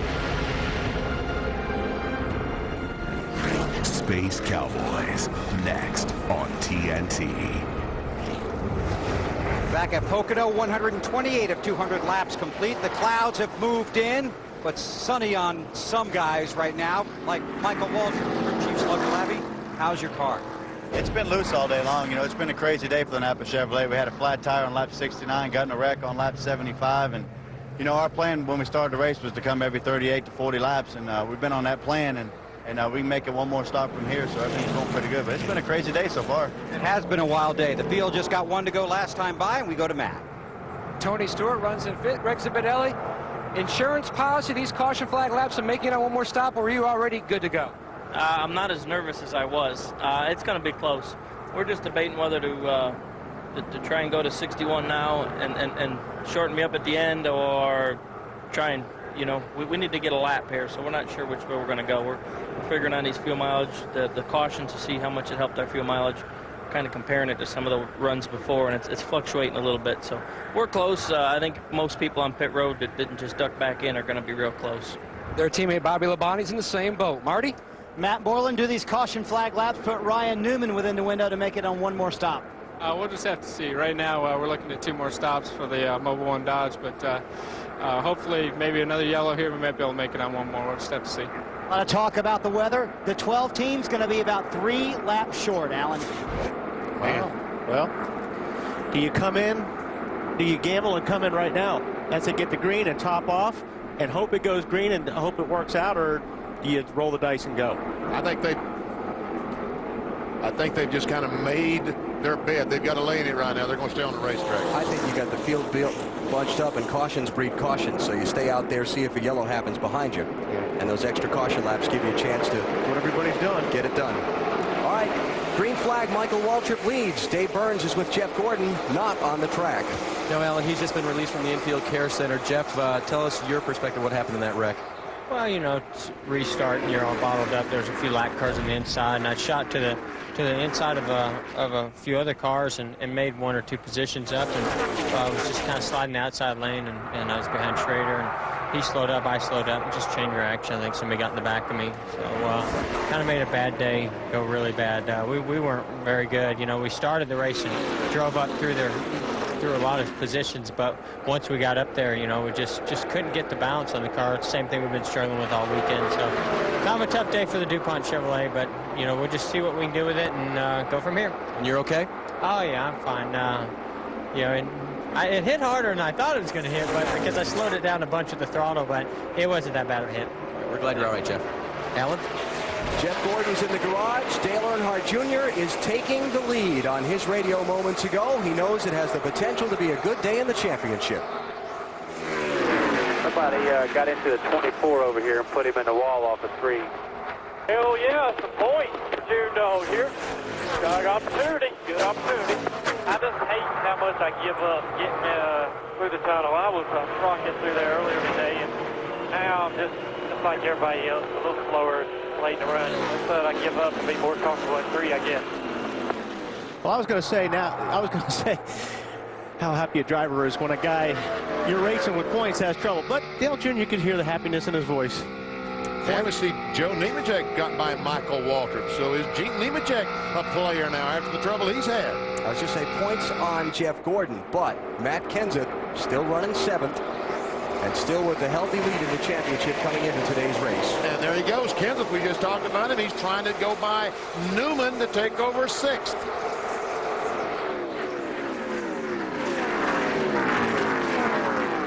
They're getting to the point now they don't give up these positions as easily as they do those first few laps. Not too many wave buys right now. Oh. So Newman holds on for now, and Jeff Burton joins that race. And for 2nd place, Michael Waltrip rallying back. Getting by Nemechek. And here comes McMurray once again. How many laps is he down? 7. Got one back on the last caution flag, and he's trying to drive by these guys and get another one back. Going to come a point that many laps down where some of these lead lap cars are going to wish he'd get out of the picture there. Oh, yeah. But I think there's enough laps left in the race that, you know, my opinion, he's okay where he's at. I think they're yelling now. Battle for 4th, Tony Stewart, who might have the fastest car in this field, the orange car, number 20, trying to go by Ward Burton to take over 4th. Trying. There's old Tony Hook in the bottom again. And making it. Newman trying to follow. Ward, you've opened the door. They're all going to try to go through. Better be careful how you try to slam it shut. Here comes brother Jeff.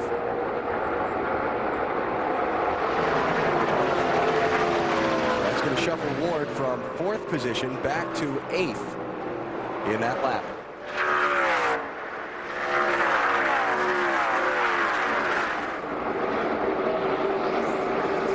Dale Earnhardt Jr. in clean air, put a little distance on 2nd place Michael Waltrip, Bill. Yeah, Michael might be able to eat that up in a few laps, too. His car all day not very good at the beginning of a run, but the longer they go, the better it gets. So that could be the situation here. McMurray going by on the inside. Michael not too happy having the battle with that, but McMurray's got a good car, although he's not in competition for the win. 7 laps down for the 42, but Michael locking onto his bumper, trying to chase down the 8. Car gets better as it goes along, Alan.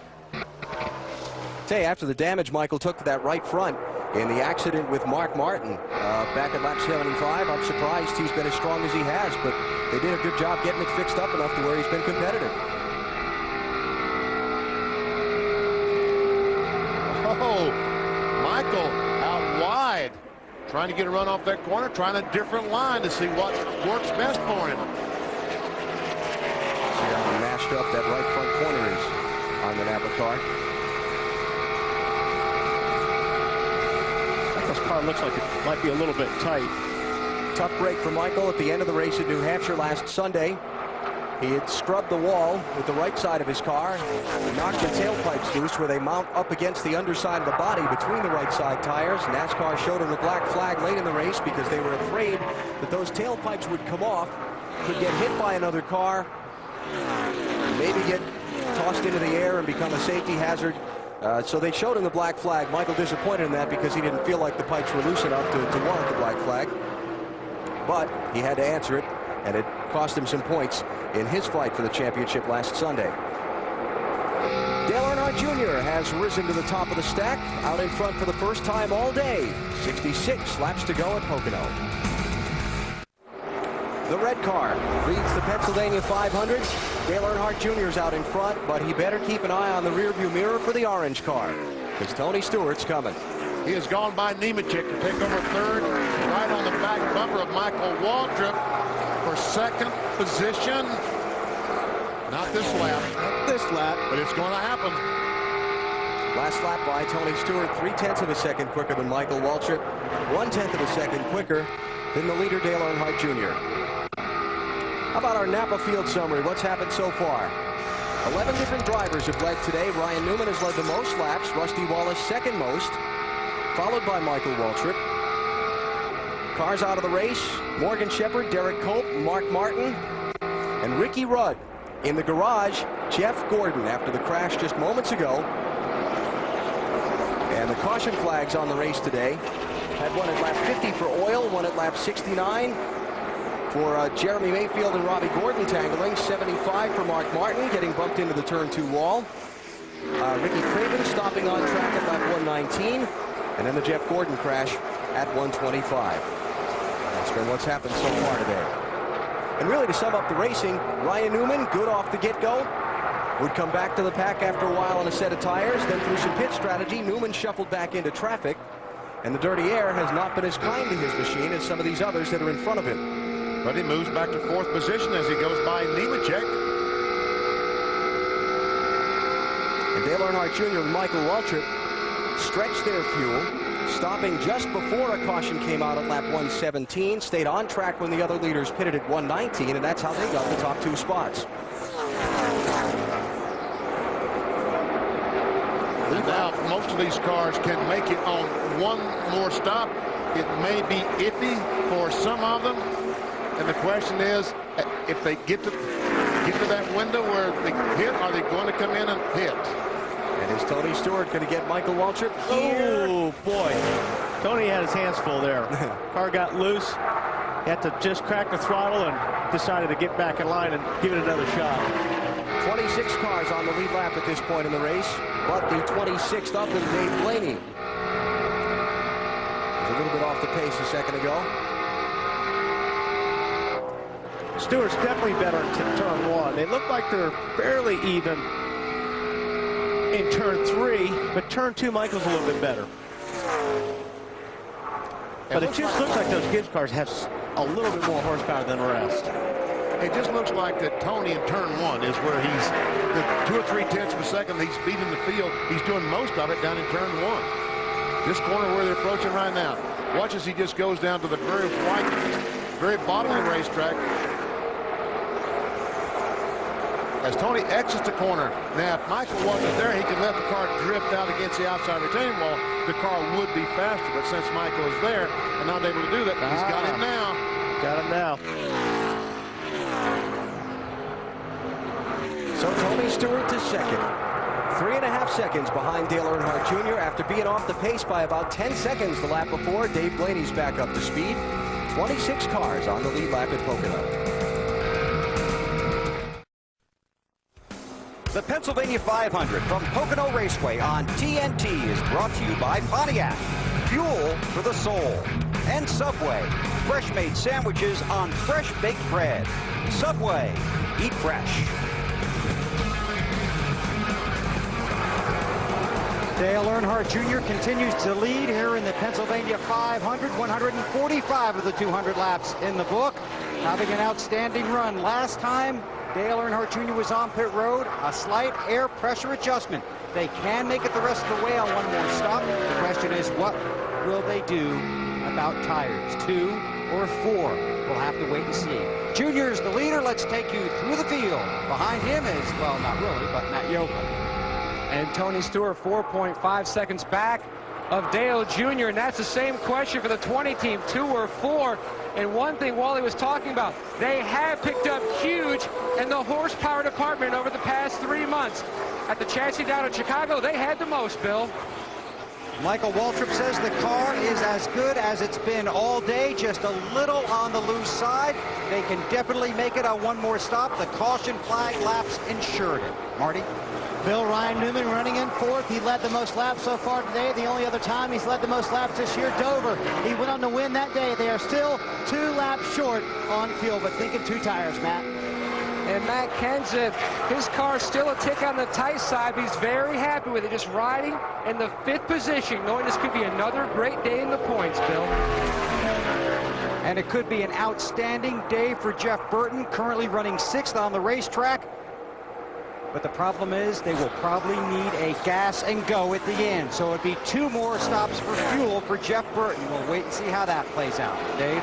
Joe Nemechek is going to be close, according to his crew chief. He's a little bit loose off 3, tight into 1, but he said the car is getting better. Bill, back to you.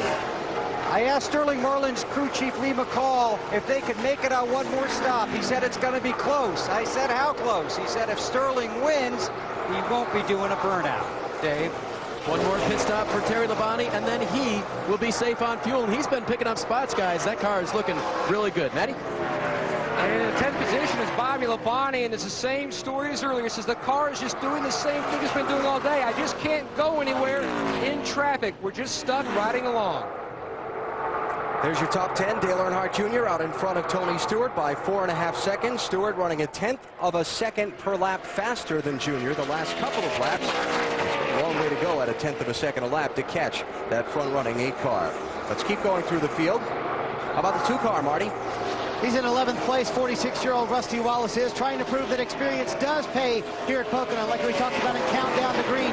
They will gamble on it. Very close on fuel. Tight as it's been all day, Dave. Ward Burton pitted just prior to the last caution. That's why they stayed out. They've been moving back, losing positions, but they can go on fuel, Matt. What a rebound for Kurt Busch. He has climbed all the way up to the 13th position since they fixed that problem in the right front. He has not said a word on the radio, just making noises like dog noises, growling each time he passes the car, Marty. Johnson stopped back on lap 126. His crew chief Chad Canal said, drive the heck of it out of it. We don't have to worry about the fuel as he just goes around the 97 car. Johnson's car just a little bit loose, but he's pretty happy right now with his machine, Matt. Starting out the top 15 is Todd Bodine. At this juncture, they feel like they can make it just on 1 more stop. On his last stop, they made an air pressure adjustment in 4 tires. 2 tires the car earlier on just did not like. Alan? Todd Bodine with a new crew chief on that 54 team. Gary Cogswell named interim crew chief on that machine. He and Todd had won a couple of NASCAR Busch Series races together a year ago. What really surprises me, if there are cars out there that cannot make it on 1 more stop, why they did not stop and top off on that last. They did not want to give up track position, but if they got to stop and gas and go, it's going to cost them a lot more. And I think if they would have done it at that time, that would have been just enough, or they didn't have to make that extra stop. Is that Bill Elliott Jr. just went roaring past? Looks like it. Elliott was slow up in the corner. Was Mayfield in 19? Jeremy, okay. All right, Jeremy's wounded machine. Limping around and back in. He had tangled with Robbie Gordon earlier in the race, and that's where that damage came from. Earnhardt Jr. leads. Coming up on 50 laps to go in the Pennsylvania 500. Can Tony Stewart catch him? Pennsylvania 500 at Pocono. There's the gap, the red car to the orange car. Dale Earnhardt Jr. leading Tony Stewart by 4.1 seconds. And we're a little less than 10 laps away from the beginning of the final round of pit stops in this race. Talking about Ricky Rudd's 700th consecutive NASCAR Winston Cup start. Today, earlier in the race, the car pushed back to the garage after it stopped off the racetrack, ending Ricky's hopes for a great finish to commemorate that 700th start. What happened to it? Well, let's go inside our Home Depot garage and we'll show you. On the front of the engine, the oil pump is an external. It is driven by a belt. There you see in green, the oil pump belt. Sometimes debris comes off the racetrack, gets between the gear and the belt, breaks it. When that happens, you lose oil pressure, all the lubrication inside the engine. And pretty soon, it gets started getting warmer and warmer and warmer, and pretty soon, it will not turn at all. Engine out. Oh, man. I wonder if that's what just happened to Tony Stewart. Just while you were watching the end of that, smoke from the back of the second-place car. Matt? Tony Stewart just keyed the mic and said, zippy, it just broke. And the caution flag. NASCAR has thrown the caution flag.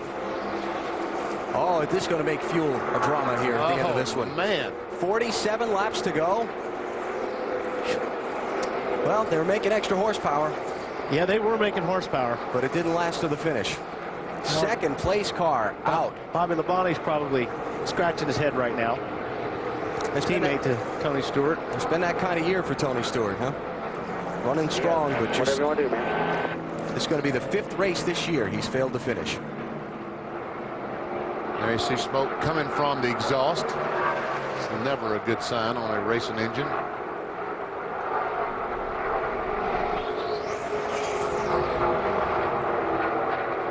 So the pace car gathers up the field. Here they'll come to the opening of pit road. They'll stop with 46 laps to go.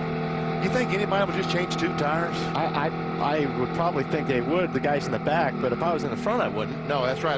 Probably the first 10 cars will all change 4. Yeah, well, but it's almost been a full fuel run, though. Well, it has. That's right. I don't know. We'll just have to see.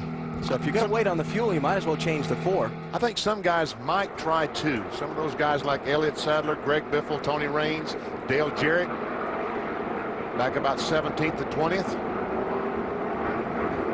That's why I don't want to be a crew chief. Too many hard decisions. So with Stewart out of the picture, it's now Michael Waltrip, Ryan Newman, and Matt Kenseth who are the closest pursuers of Dale Earnhardt Jr. 55-mile-an-hour pit road speed limit, and what will it be? 2 tires or 4? Who gets off pit road first? Hero time for the pit crews, Bill. And Dale Earnhardt Jr. came across the radio and said, give me a good one, guys. They talked about staying out because they cannot make it from here. They'll probably have to go with a splash and go with about 5 laps remaining in the race. Around to the right side, this should be a 4-tire stop. They do come around to the left. Jam all the fuel in there they can. Junior will be heading back out, trying to hang on to the lead. See what the other guys are doing on pit road. Marty?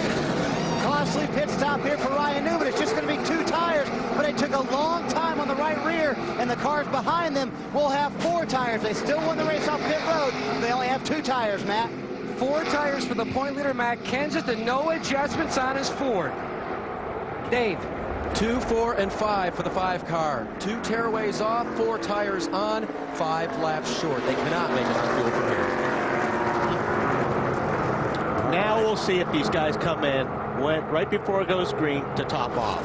The guys that can make it, that are really close, they might do that gamble on trying to win this thing. We'll follow up on the pit strategy for you when we come back. 46 laps to go, just over 100 miles left in the Pennsylvania 500. The Pennsylvania 500 Pocono Raceway coming down to its final 100 miles, and a little fuel mileage drama beginning to be stacked up here as the checkered flag nears. The race to the finish will not include that machine. Tony Stewart running 2nd laps ago when it all went wrong. Down the backstretch, all of a sudden something in the engine goes south. All the smoke, we know it's over. Coach Gibbs, a disappointing day. A disappointing day in what has been a disappointing season for Tony Stewart. Problems on the 20 car have cropped up from time to time through the year, hampering his championship defense. Here's a wreck at Bristol, took him out of the race, failed to finish. Had an engine failure the following week at Texas. Got into early April. Talladega troubles. California engine troubles. And another wreck at Richmond, Virginia. Then Charlotte, more problems for Tony Stewart. Daytona, July 5th. Out of fuel. Wow. What a season. Defending a championship is almost more difficult than winning one, some people say. For Tony Stewart, that has proven to be the case in 2003. Got a lot of oil to clean up from that 20 car, so they're still under the yellow and going to be for another couple of laps. We'll take a break. Jimmy Spencer did not pit under this yellow so far. Back at Pocono, and the activity is on pit road. 157 laps are complete. They just got to 1 to go. Several guys coming down pit road to top off. They are still at the very edge of their window. It's fuel only for Michael Waltrip. His teammate, Dale Earnhardt Jr., opted not to come in. Matt? Kurt Busch also topped off. They feel like, although close, they should be able to go the distance from here. Matt Kenseth, the point leader, needed to go to at least lap 159, maybe 160.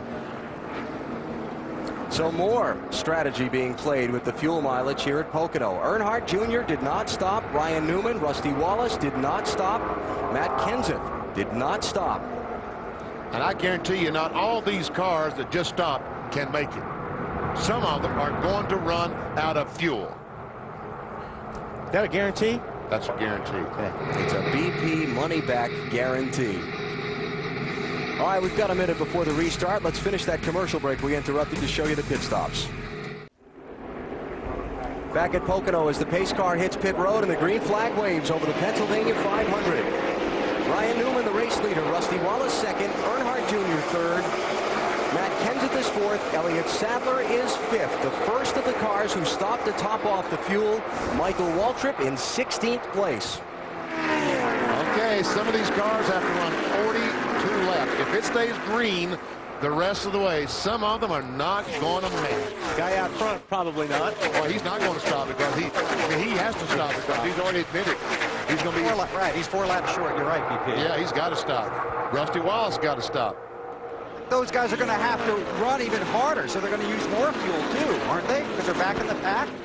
Those guys back in the pack, you'd think. I'll tell you what, these few laps here while the field's bunched up are going to be tense because the gloves are off now. That's a hockey thing, Wally. That's just before they start fighting. Did you play hockey? I saw that picture. I thought that was a girls' hockey team. But all you noticed was the hair. That's the thing. But now, if there's a car back in the pack that can't make it, when he gets to his window, which is lap 165 or 170, whenever, it would be smart of him to hit, change tires, get that splash of fuel, and go back on the racetrack by himself. Yes. Because we've seen how much better the cars run in clean air than in all this traffic.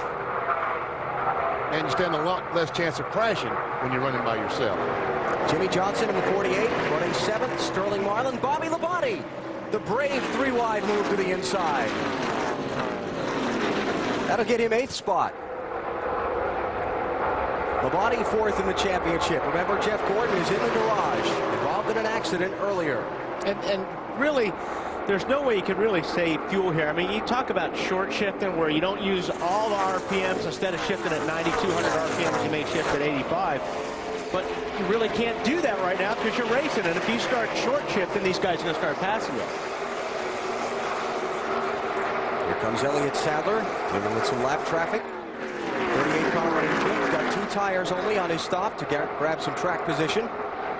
Question is, can he go through the checkers on fuel?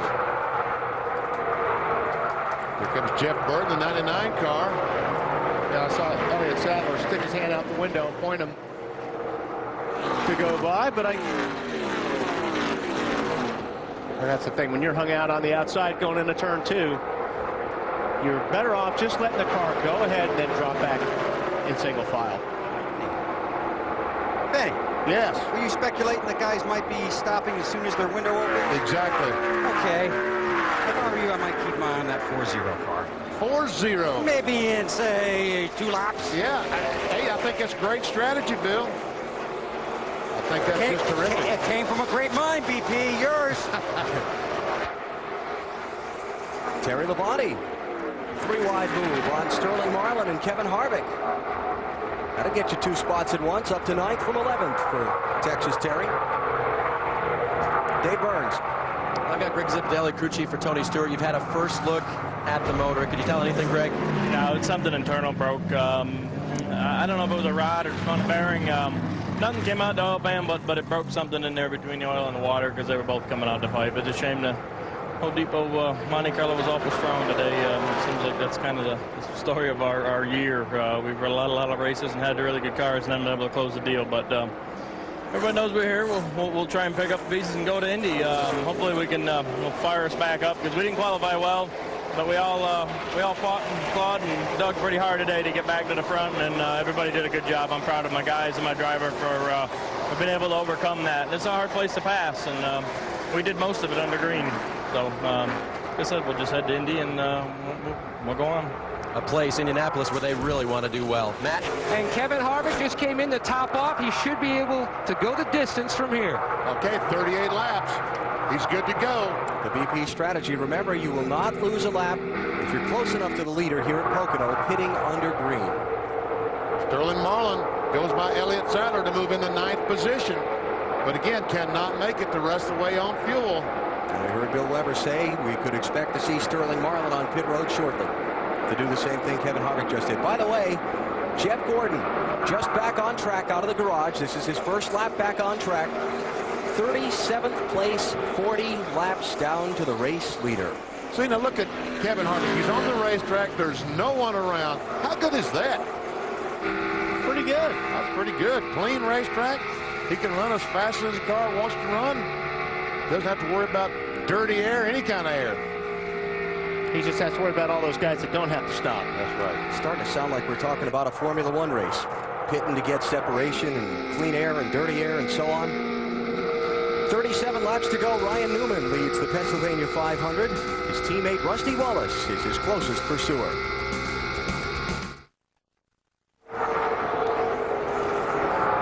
Caution has just come out. Casey Mears has just hit the wall in turn 1. 7th yellow flag of the Pennsylvania 500. Just before Mears hit the wall, Bobby Labonte, Jimmy Johnson, and Sterling Marlin were on pit road under green getting fuel, joining Kevin Harvick, who had done it a lap before.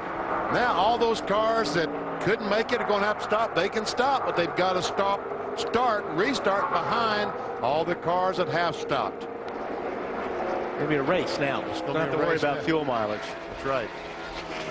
So Ryan Newman comes back to the caution flag, letting Jamie McMurray have another of his laps back. McMurray still 6 laps down to the race leader in 30th spot.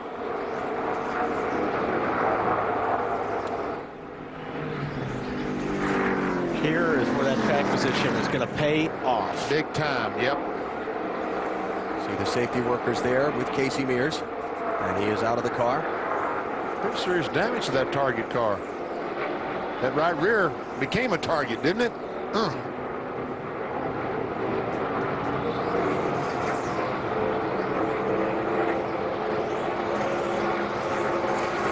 Well, now, how about the 12 car, Marty? Do they pit here, or do these caution laps give them enough margin? Ryan Newman's team right now will not pit on this time, Alan. They think they can get some more caution flag laps right now. Right now on the radio, Matt Borland saying, save fuel, save fuel. If we can keep it out front, we can win this thing, Bill. They were just talking to Junior on the radio. Right now, they're 3/4 of a lap short. They want to see if they're going to get 4 caution laps. If they get 4 caution laps, then they may not pit. Matt? And right now they're debating about whether to bring Matt Kenseth in. Robbie Reiser's asking Matt, what does it look like on the racetrack? How long before the wrecker hooks up to the race car? How many laps do you think we'll have? Right now, Jack Roush, the owner, and Robbie Reiser discussing what to do. They're debating here in the 17 pit. Dave. And Jim Long and the 5 crew, they are doing the same thing, Matt, discussing it. They know they need 5 caution laps. They're just completing 1 now. 5 is good, 6 is a guarantee, so they don't know if they'll get it. We'll wait and see, Bill. The 99 of Jeff Burton was about to come to pit road when that caution came out. Now it looks like their strategy is going to come in, top off with fuel, go back out, and see what happens. Matt? And they have ended the debate in the 17 pit. They are bringing Kenseth in. He just needs a few splashes of fuel. And he gets 2.5, 3 seconds worth. That should be enough. Should.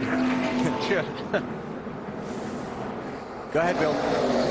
Jeff Burton came in, just got gas, about 3 seconds worth, kind of got hung up with Johnny Benson. They're leaving. As for Dale Earnhardt Jr., he just came across the radio and said, I'm not pitting. I'm not pitting. All right. Well, he does have the final say. They can call him in all they want. That's right. If he doesn't want to turn down pit road, it doesn't matter what happens. Now, Ryan Newman and Earnhardt Jr. and Terry Labonte did not pit. Matt Kenseth and Jeff Burton did. Let's also make note that Michael Waltrip, who had topped off at the end of that last caution, has come all the way back to 5th position. It's the Pennsylvania 500, just over the 400-mile mark, and the strategy twists and turns continue. 32 laps to go on the Pennsylvania 500. Cleanup continues in turn 1, where Casey Mears crashed a moment ago, though he did climb from the car okay. What kind of fuel strategy are we seeing played out here today? How about the leader, Ryan Newman? Marty? Well, earlier he was 9 laps short. Matt Borland, you got any good fuel-saving tips for me? Not really. We'll just have to see how this thing shakes out. Hopefully we'll get another couple yellows and it'll help us out. And they think they should be able to make it all the way with these caution flag laps. NASCAR's asked him if the track is dirty. He said it's terribly dirty. It needs to be blown off. Bill? Clark is the engine specialist for the 8 team for DEI. He is the one that decided that they needed 4 caution laps. That's him in the middle of your screen right there with the dark hair and the earpieces in. Jeff was talking to crew chief Tony Uri Jr., telling him to relay to Junior, take it easy under the caution. Watch when you scrub your tires. Save as much as you can now. Junior came back and said, I'm going to scrub my tires, I'm going to go fast, and we'll probably run out, but I'm not coming in. Dave? Well, Jim Long is a crew chief for Terry Labonte. They've been talking over a lot of things, including the fact that Terry spotted some debris down in turn 1, but you're still going green, Jim. Do you have enough fuel? It's going to be awful close. I'm going to tell you, the Kellogg Chevrolet, we've been running good all day. We just need some track position. Another caution lap wouldn't hurt, but we've been begging and pleading, but don't think we're going to get it. We'll just see what happens. All right. And Jim doesn't like these fuel mileages race. In fact, he said, I no longer let him tell me the fuel mileage on Saturday night because I want to get some sleep. Bill? Wacky race just got wackier. Where do you stand in this thing? Well, we finally got the car tightened up. It's the best it's been all day long, and we're not coming on pit road again. We're good to go. We can run 42, 43 laps. So you pitted at the right time. Yeah, we did. We changed the gear this morning. Michael came over right before the car was supposed to be on line at 11 o'clock, begged me to change the gear, and we did it. And it's really helped our fuel mileage, and hopefully that'll put us to victory lane. We'll see what happens, Matt. And in the 17 pit, Robbie Reiser talking to a crew member from the 99. Going to relay a message to Matt Kenseth here. Relaying a message along to the 99, some radio trouble. Robbie, you had to pit. Now you're back in 21st. Do you have enough time to cut through the traffic? I don't know. How close was it? Pretty close. A lot of debate under how many cautions you could get. How many more did you need, do you think? Oh, we probably need a couple more. I don't know. Yeah, probably maybe should have stayed out. Probably bad decision on my part. One thing to keep in mind, they're racing for a championship. In a Pocono, you do not want to run out of gas because you'll probably never make it back. Same deal as Daytona. You just cannot gamble when you have this kind of lead for the NASCAR Winners' Cup Championship. So coming to the restart, which will come with 30 laps to go. By the way, this caution lasted 4 laps. Might be enough. All right, restart line, gas and go. I shouldn't be using the word gas. Yeah. Hey, you're not a crew chief. Michael Waltrip looking to go around some of the lap traffic and make a move inside. He restarted 4th, trying to get 3rd from Terry Labonte. Got it, 15 car, nice move. Here comes McMurray on the inside of Junior. Jamie 5 laps down. This is about the time, though, these guys are going to start getting aggravated with that 42 car mixing it up. Yeah, these guys are getting close enough to the end of the race where they don't want to be involved with anybody that's 4 or 5 laps down. He's 5 laps down. The next car behind him is going to be another 7 laps behind him, so he should just get out of there. He should, because even though that car's in there and it doesn't look like he's holding up, he is.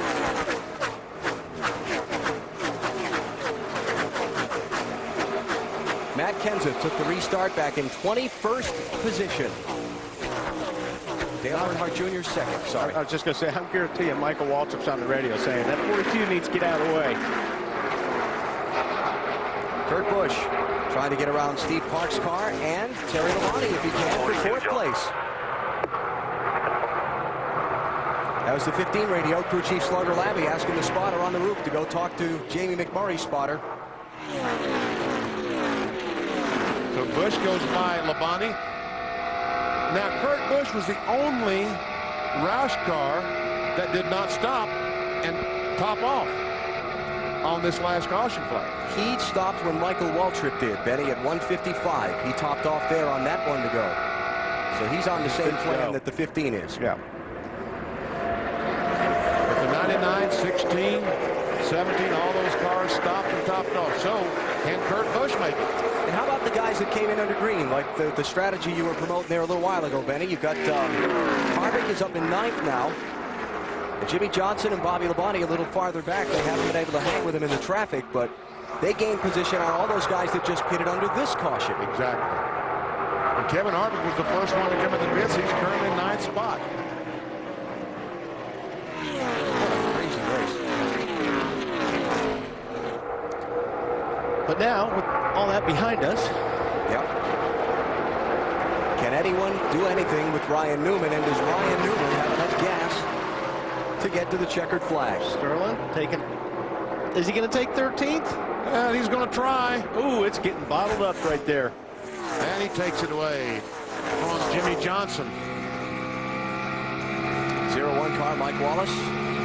25th place, first car not on the same lap with the race leader. Ryan Newman up front. Dale Earnhardt Jr. is second. There's the difference between the two. Earnhardt Jr. thinks he's good to the finish on fuel. Not so sure about the leader. The Pennsylvania 500 from Pocono Raceway on TNT is brought to you by Dodge. You can take life as it comes, or you can grab life by the horns. Dodge. And Tropicana Pure Premium. Nothing but the juice. Tropicana Pure Premium.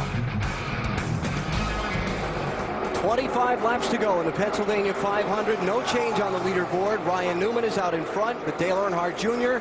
is with him stride for stride. Nearly identical lap times, lap after lap since we've gone back to green. Question is, does Newman have enough fuel to get to the checkered flag? Does Earnhardt Jr.? College football on TBS this fall. Saturday, September 6th is the kickoff. Arizona and LSU. Best in college football Saturdays this fall on TBS. These two guys up front aren't saving fuel. No, they're going as hard as they can. Newman trying to stay in front of the 8 car. The 8 car trying to catch the 12. You know, a 12 car earlier in the race when he was out front in clean air and just off a pit stop was strong. He motored away from the field the first few times, first few segments of the race. But this time, even though he's in clean air, Junior's just right with him. And we saw the 12 car early on in the race.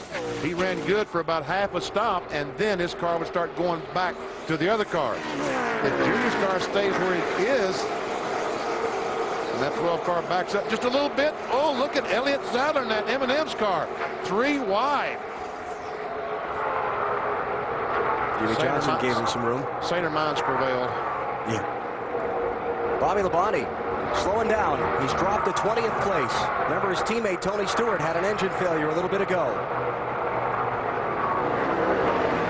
Sadler and the 99 going by Jimmy Johnson. It's back in the 13th, Ben. 13th spot. Yep. 13th, 14th, 15th, 16th. Dale Jarrett in there, 17th. What about the 18 there, Matty? About 15 to 20 laps ago, head engine builder Mark Cronquist was pacing behind the 18 pit box. He was worrying about the engine package in the 18 car, which was the exact same package in Tony Stewart's car. He has reason to worry. Bobby Labonte says something is amiss in the engine department. Another championship contender with problems today at Pocono. Jeff Gordon in a crash earlier at lap 125. He's back on track, though many laps down in 37th position. And now Bobby Labonte falling back through the field with 24 laps to go. Well, Kenseth started the day with, what, 234-point lead? Yep. We're in now. We go down to 212. Second place would change. Matt has moved up to 18th position from where he restarted in 21st a moment ago. But Dale Earnhardt Jr. runs second. So we heard Earnhardt Jr. on the radio. Whoa! Boy, that's close. Hoo-hawing about gaining points today. He's not going to gain many on Kenseth, but he is on Jeff Gordon. Unless this thing gets out of hand. Yeah, it's trying to get out of hand. Garrett and Ford Burton are just leaning on each other all the way around the racetrack there that last lap. Jeff, yeah. They're trying their best to find a place to wreck. Dale Jarrett saw enough of that in turn 1 in the June race here. He didn't want to see that anymore.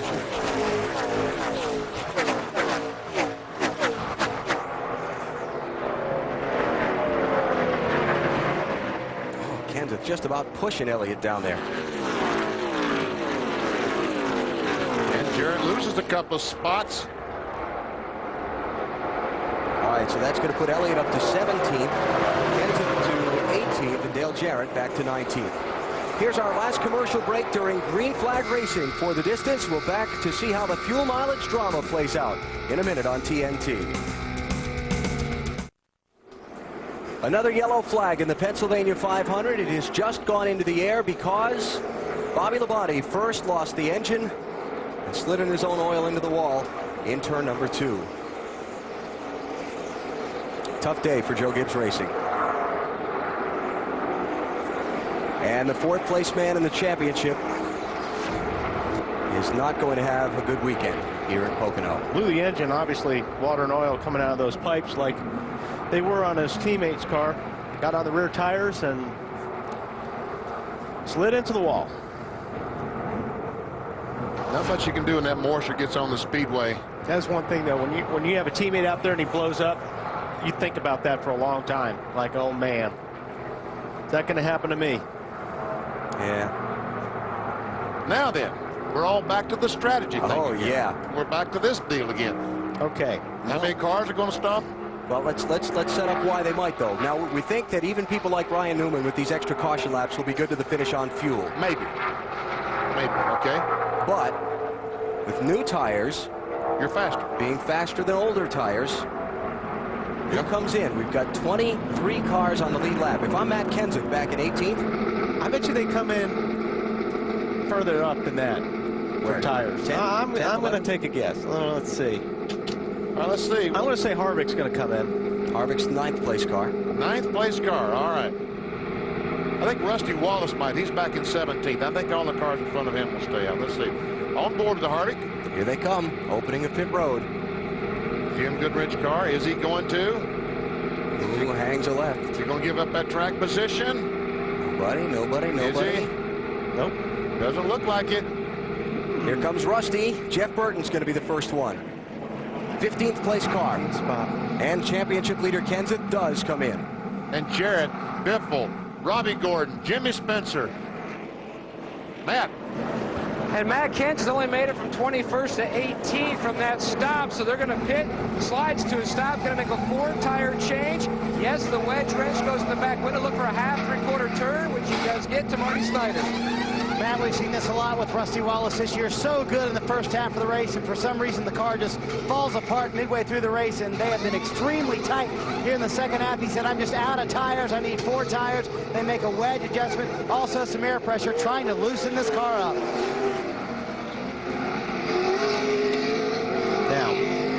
Now, Bill Elliott or Jimmy Johnson at 14th, 15th, I'm going, darn, I should have come in. Yeah. All those guys in my mirror came in, and why didn't we come in? Foiled again. Now, I don't think these guys that just stopped can make it back to the front. No, I don't either, but they can. I bet you they'll pick up 4 or 5 spots. Yeah. In Kenseth's situation, 4 or 5 spots is big because we're talking about 12, 15 points. I'd like to go back and hear from Ryan Newman's crew chief, Matt Borland, too, if he's any more comfortable on fuel. Got a caution, so we'll do that when we come back. Let's take a break here. Newman leads the Pennsylvania 500. A lot of oil dry out there to be run off. We'll be right back. The Pennsylvania 500 from Pocono Raceway on TNT is brought to you by New Quaker State, the power to reduce friction. McDonald's. And Budweiser. The best things in life are the things that are true. Budweiser. So the questions that remain in these final 16 laps in the Pennsylvania 500. Does Ryan Newman have enough fuel to get to the finish? Can he hold off Dale Earnhardt Jr. for the win? Does Earnhardt Jr. have enough fuel safely to battle Newman for that top spot? The answers to these and more questions we begin to get from pit road with Marty Snyder. That's a lot of questions you want me to ask, Alan. We'll ask Matt Borland. Can you make it all the way now on fuel, Matt? We think we're in pretty good shape now. Mike's done the calculations, and with that extra yellow, that definitely helped us. And I think we'll be in pretty good shape to bring this Mobil 1 Dodge home in a pretty decent position. I think we should start stocking anti-acid here on the pit wagon. I don't know about that. We'll see. All right, Mike Nelson, the one who does the calculations. They unleashed Ryan. He said, now you can be aggressive with the shifting and the throttle. Go after it, Ryan. Bill? Well, Jeff Clark and Tony Uri Jr., the car chief down here behind the pit wagon in the 8 pit under green. Jeff told me they were going to be a half a lap short by his calculations. But now, when the caution came out, it made him the happiest man on pit road. He and Tony going over the numbers now, looking at their fuel mileage. So you caught a break there, huh? Yeah, I mean, it was going to be real close, but well, these cautions, they definitely help. They just kind of put us over the edge. So if we do have to race for the win, we'll be able to, you know, we just want to be in a predicament where we couldn't race at the end, you know, be conserving fuel. But these caution laps, they give us where we can really compete for the win. I saw Jeff Clark smile when that caution came out. Yeah, he's pretty upset down here, you know, all this. We've run out of gas enough to know where our limits are, so we're going to try not to do it today. Good luck. Thank you. Matt. Jimmy Finning, the 12 and the 8 team say they can go the distance on fuel.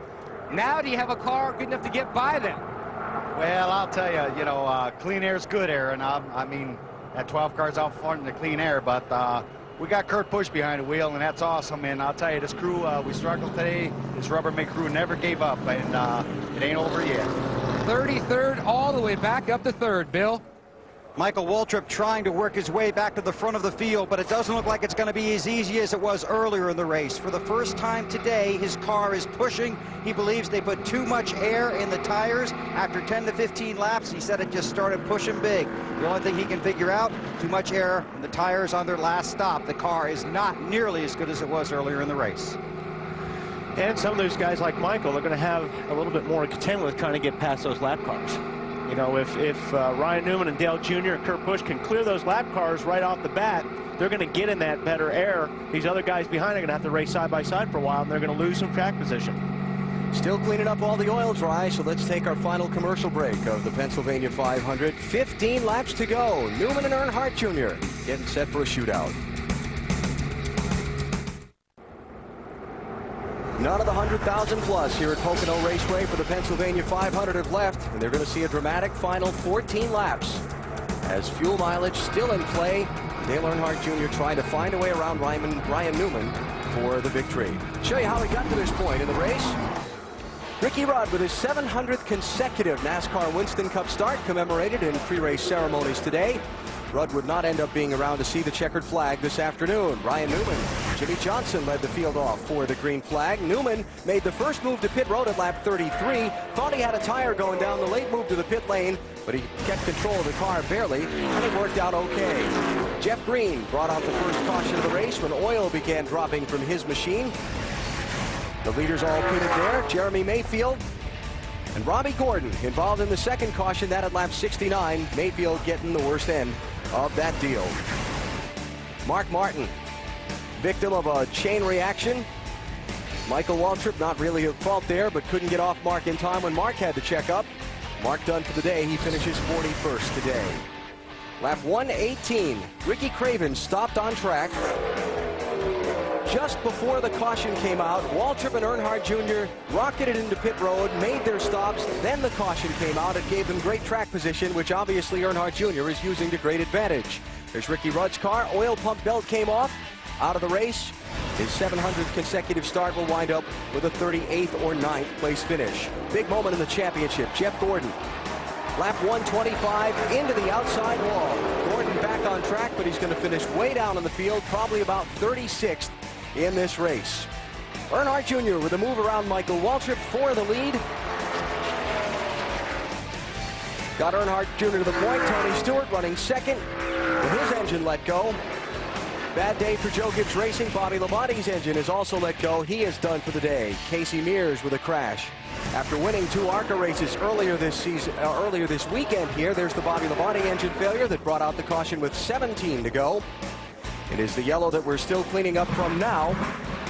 Through all of that, various pit strategies, various fuel mileage games have been played. I'll write a book on this one, the way that it's gone down. There's really no way to expect the caution flags that we've had in the last 20, 30 laps, but it's sure been an advantage for the 12 car of Ryan Newman, the 8 of Dale Earnhardt Jr., Kurt Busch back in '97. It took some iffy situations, and it probably made them okay.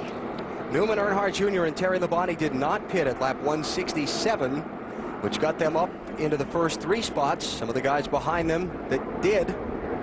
Top 3 or 4 cars have got to be on their toes here on this restart. As you see, Jamie McMurray is not up there now. He decided to drop down to the back of the pack. He's 5 or 6 laps down, so that was a good move on his part. Got as many of those laps back as he could. Now he's out of the way and letting the leaders race for the finish. We got Junior cleared. Kurt Busch cleared. Steve Park, the first car, lap down to the inside. Steve Dave back in 26th place. He's actually 2 laps down.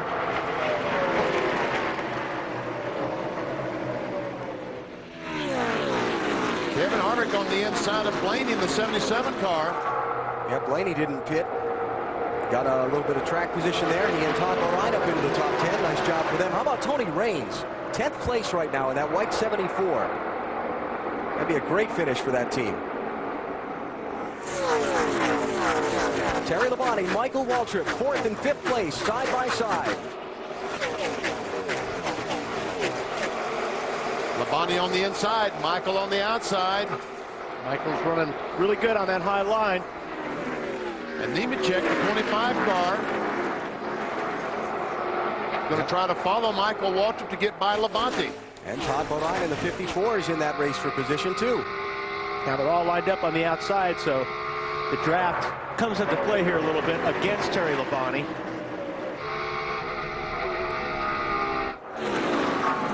Bobby Labonte has just come from the infield medical center. He's with Dave. And he's walked across the garage under his own power, so he's okay. But tell us about this motor situation, Bobby, 2 in 1 day. Well, I mean, it's just unfortunate. You know, these guys do a great job. I mean, you know, and it happens sometimes, and unfortunately it happened to both of us today. A lot of times that don't happen. Well, I know a lot of times it doesn't happen to us. We don't have a problem usually. Tony's had a little bit more than we have this year. That's maybe our first one. I don't know. I'm not really sure, but it's been a long time. So just one of those things that happens, and I know they'll look at it and try to figure out how to fix it. That's all you can do. Are we running these things too hard to try to win on fuel mileage? Do you think that's an area where everybody's just pushing the limit? No, I don't think so. I mean, obviously, it's fuel mileage, tire strategy racing is not really racing. So it's, you know, but I don't think that was our point. You know, I know the 20 was a little different than us today, so I mean, they blew up too. So, you know, might have been the same part, might not have. All right, they'll be back next week as well, guys. 97 cut in front of Junior or what? Kurt Busch, the 97 car, goes to 2nd spot. Matt, Benny told me all he wanted was a top 10, but they're going for more than that. They're going for the win, Benny. Jack Roush, the last 2 races here at Pocono, a 2nd place finish. He's never won here. Look at Kurt Busch's season. Had flat tires while running 3rd at Daytona, 3rd in Charlotte, 10th here back in June. He blew up in Chicago and Atlanta. This team really feels like if they could get some good luck, good things would happen. His last top 10 finish, his victory at Michigan. He might get another top 10, a win here today. Boy, I don't think Ryan Newman wanted to see that last little stat fact that came across the screen. Leader with 10 laps to go has failed to win 4 of the last 7 races here at Pocono. And it looks like the 97 car of Busch is as fast as Ryan Newman right now. Might even be a little faster. And it looks like he's faster. Yeah. Kurt Busch has failed to finish 2 of the last 3 races here at Pocono. Left rear tire. Got a flat tire on the 16. Got more on Greg Biffle, Dave? Yeah, guys, they had just changed 4 tires and not added any more fuel on the last stop because the car was so good. So they picked up a left rear flat. They're going to change left only when he comes in, but they really thought they had a chance to go back to the field with fresh rubber.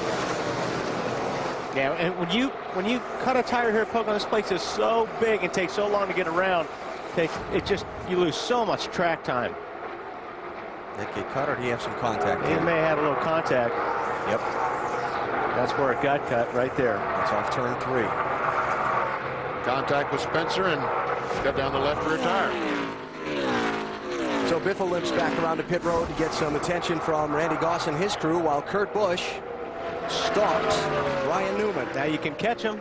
Can he pass it? And that's the thing where we find out on these cars where we get this, always talk about this dirty air. Newman's in the best position because he doesn't have it, but Kurt Busch has got to catch that 12 car, then he's going to get in that dirty air. He's got to figure out how he's going to get past the 12 car. Well, Kurt Busch is kind of like Tony Stewart. He's running a much lower line in turn 1 than Ryan Newman. That might be a spot where he can make up some distance.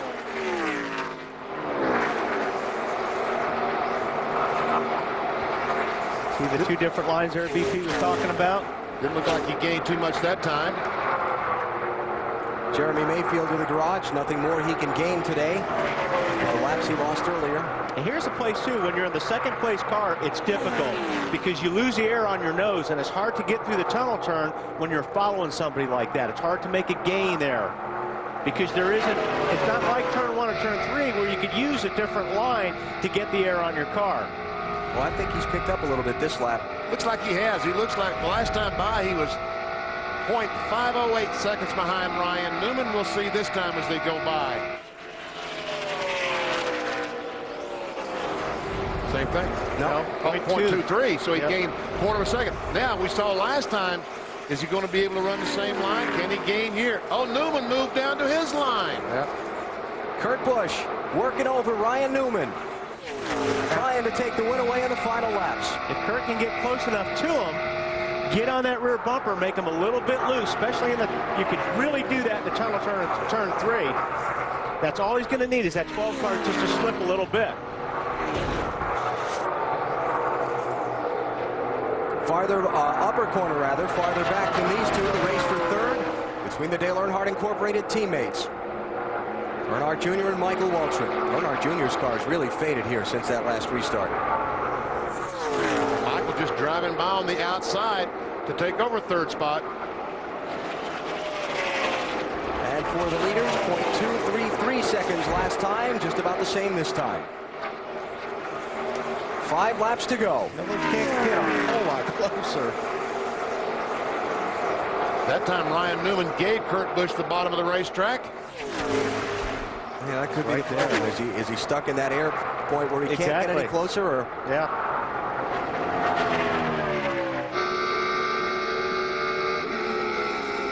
Right about where these guys are running, it feels like there's a big wall of air that is hard to get any closer.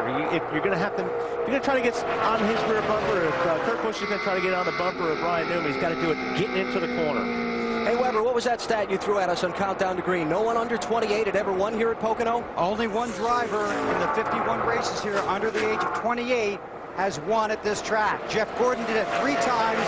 The last time was in 1998, 5 years ago yesterday, when he was still 27, 9 days short of his 28th birthday. Got a 25-year-old leading and a 24-year-old second. There's where Kurt makes up a little.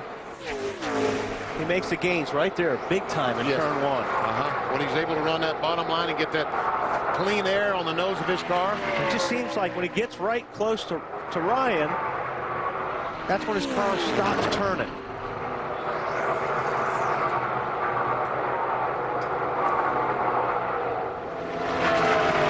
Kurt Busch has finished worse than 28th 4 of the last 6 races.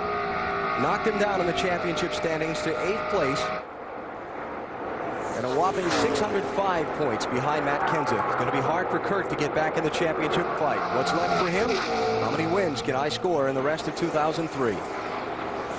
Already this season, 3 times a victory. Bristol, California, Michigan for Ryan Newman. 3 times a winner this season. Newman at Texas, Dover, and Chicagoland. Both drivers not in the championship because of troubles they've had finishing races on several occasions this season. Oh, here we go. Junior trying to get by his teammate Michael Waltrip for third again. Does it? Wow. Kurt Busch is a lot closer there to Newman that time going through the tunnel turn. I think this is right here. This third turn is where he's been losing the steam. Right. And if he can maintain right there, getting off of 3, then I bet you he could get beside him in turn 1. But there's where he has the trouble. He's losing the air on the nose, and the car pushes up the racetrack. He lost a good car length and a half, 2 car lengths there in turn 3. Ryan's father, left of the picture in the blue headset. His girlfriend, Chrissy, just blocked from view by the crewman coming around to gather around the monitor and see if their driver can get it done over the final lap and 3/4. Right there. Newman's got a mirror full. I wouldn't be surprised if Ryan Newman doesn't go down at the bottom of the racetrack in turn 1 and take away Kurt Busch's line. Can he get enough to loosen him? Yeah. Well, Ryan got a little bit out of the throttle there just for a second. Kurt tried to stick the nose of that Ford right up under the back bumper of Newman's Dodge and see if the air bubble can make him wiggle. And that's what he's got to do. But, you know, Ryan is doing a good job, too, taking that line away from Kurt Busch. White flag is up. Final lap here at Pocono. The winningest drivers in 2003 in the NASCAR Winston Cup Series going to settle this one between them. Well, more shot. No, Newman did not take that bottom line. Kurt really lost a lot of steam off turn 3 that last time. He just can't get off 3 well enough, I don't think, to make a run down to the line. This was the corner he got close to him last lap. Can he do it this one?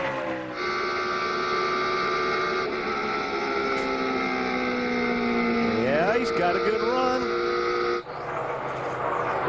Didn't get through there as good enough. Last lap's got through a little bit better. Final corner of the Pennsylvania 500. Last chance for Ryan Newman to slip and Kurt Busch steal the win away. Doesn't look like it's going to happen. 4th time this season, the checkered flag waves first over Ryan Newman. He wins the Pennsylvania 500, 3/10 of a second over Kurt Busch. Jr. finishes 3rd. The championship leader, Matt Kenseth, comes back to 13th after the late pit stop. Jeff Gordon will finish 36th. Bobby Labonte, 30th.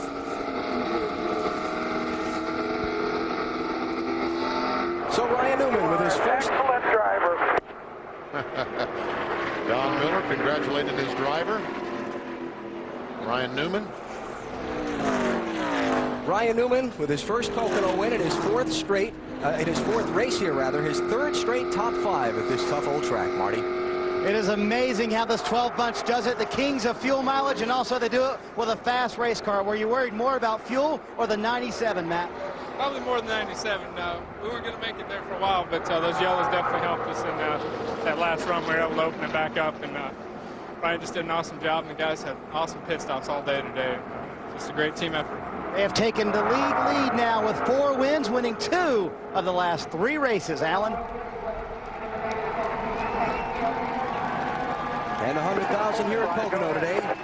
Saluting Ryan Newman as he comes by for a little celebration spin. I guess he's got enough fuel for a burnout. He said he's got enough fuel for it, but he's not sure how good the tires are. They're not any good now. Very nice. Nice, tight, neat donut there. Give him a good grade on that one.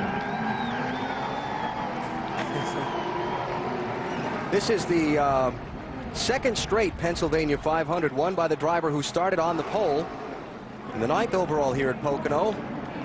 And it's the 4th Dodge win of 2003. All of them by Ryan Newman. By Ryan Newman. He's got it going on.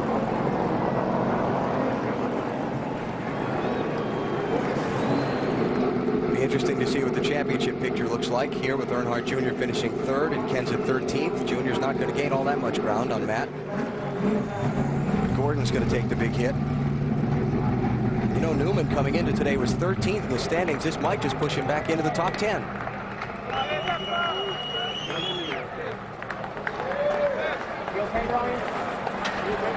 Well, and all the trouble I said they had this year with the engines, once again, just one engine failure, and today it did its job. Yeah. Some of the others failed, but Ryan Newman's did his job. Very good. He should, you know, once he was out front, he was tough. When he got back in that traffic, he had a hard time. But boy, that clean air in that car was fast today. On a track where experience usually carries the day, the young guys take the top 2 spots. Actually throw in Earnhardt Jr. there for young guys, and they take the top 3. So Ryan Newman in victory lane for the 4th time this season, Bill. Well, there are 7 drivers in this field under the age of 28. They have now combined to win 9 of the 20 races this season, led by this man, Ryan Newman. Victory here in Pocono. Crew Chief Matt Borland here to congratulate him. Outstanding run for you. I'll ask you the same question they asked Matt. Were you more concerned about the fuel or the 97? 97 there at the end. I had to do some defensive tactics just to keep his nose in dirty air, but awesome job. Automobile 1 Dodge was fast.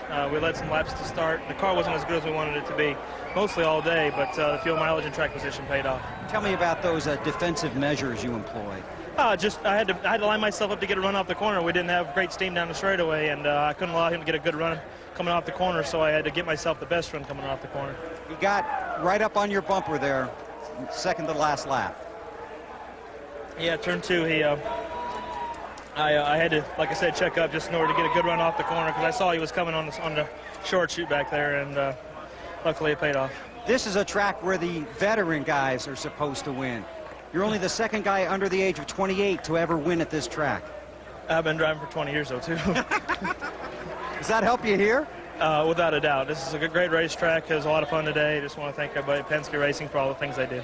Well, I bet you wish this season started about 7 or 8 races in, don't you? That's all right. We're coming back. All right, congratulations. Ryan Newman does his talking on the track. He's celebrating in victory lane. Matt. Kurt Busch, 33rd at one point, all the way back up. You nearly won. When you got close, Kurt, did you pick up a push? Not necessarily. We could get a good run on him through 1, and we really thought we had a great car for that, which we did. We were equal in 2. He got us through 3. So I need to work on the flat corner a little better, which is a corner like Indianapolis, so next week's going to be big. But we just gave it a great effort. We could have gotten down on ourselves with that problem, and when we came back out, it worked out smooth. So it's just a great day. You know, new driver suit Rubbermaid gave me for today. Just good luck. Try to get back on track here. I mean, it was a great motor today from Ford, and just trying to get everything put together and get going again with Kraft and Coke and just get everybody up front. Seems like ever since Michigan, you guys have been up and down, some bad luck, but now you've got some good luck. This good things coming here, going to Indy, a big race. I hope so. You know, Indianapolis is the second biggest race of the year, and you do all that you can, and we're going to bring our best-looking car for that race. And just a matter of being consistent each week. My teammates doing it, and we just got to keep plugging away and get back in this points race. Owner Jack Roush second for the 3rd straight trip to Pocono. Dave? Well, Matt, Dale Earnhardt Jr. did not get his first win here at Pocono, but again, a great car today. What were you lacking at the end? First position, that's pretty much it.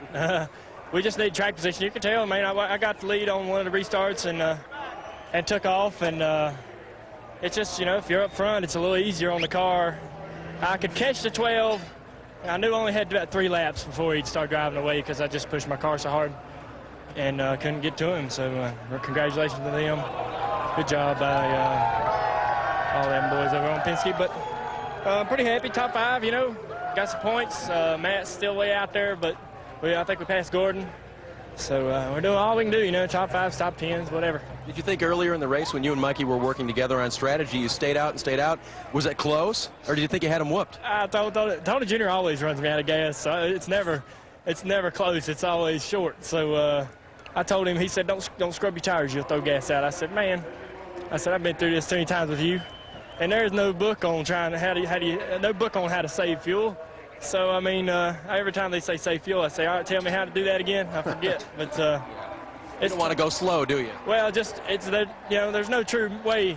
There's no test to say this is the way you save fuel. But good day for us. Happy for Budweiser, our sponsor. And we keep getting top 3s. And know what we can do, man. That's all we can do. All right, finished 4th here in the spring, 3rd here today. Marty? And Dave, the man he's still chasing for the championship is Matt Kenseth. The 4-tire stop at the end, was that the right call, Matt?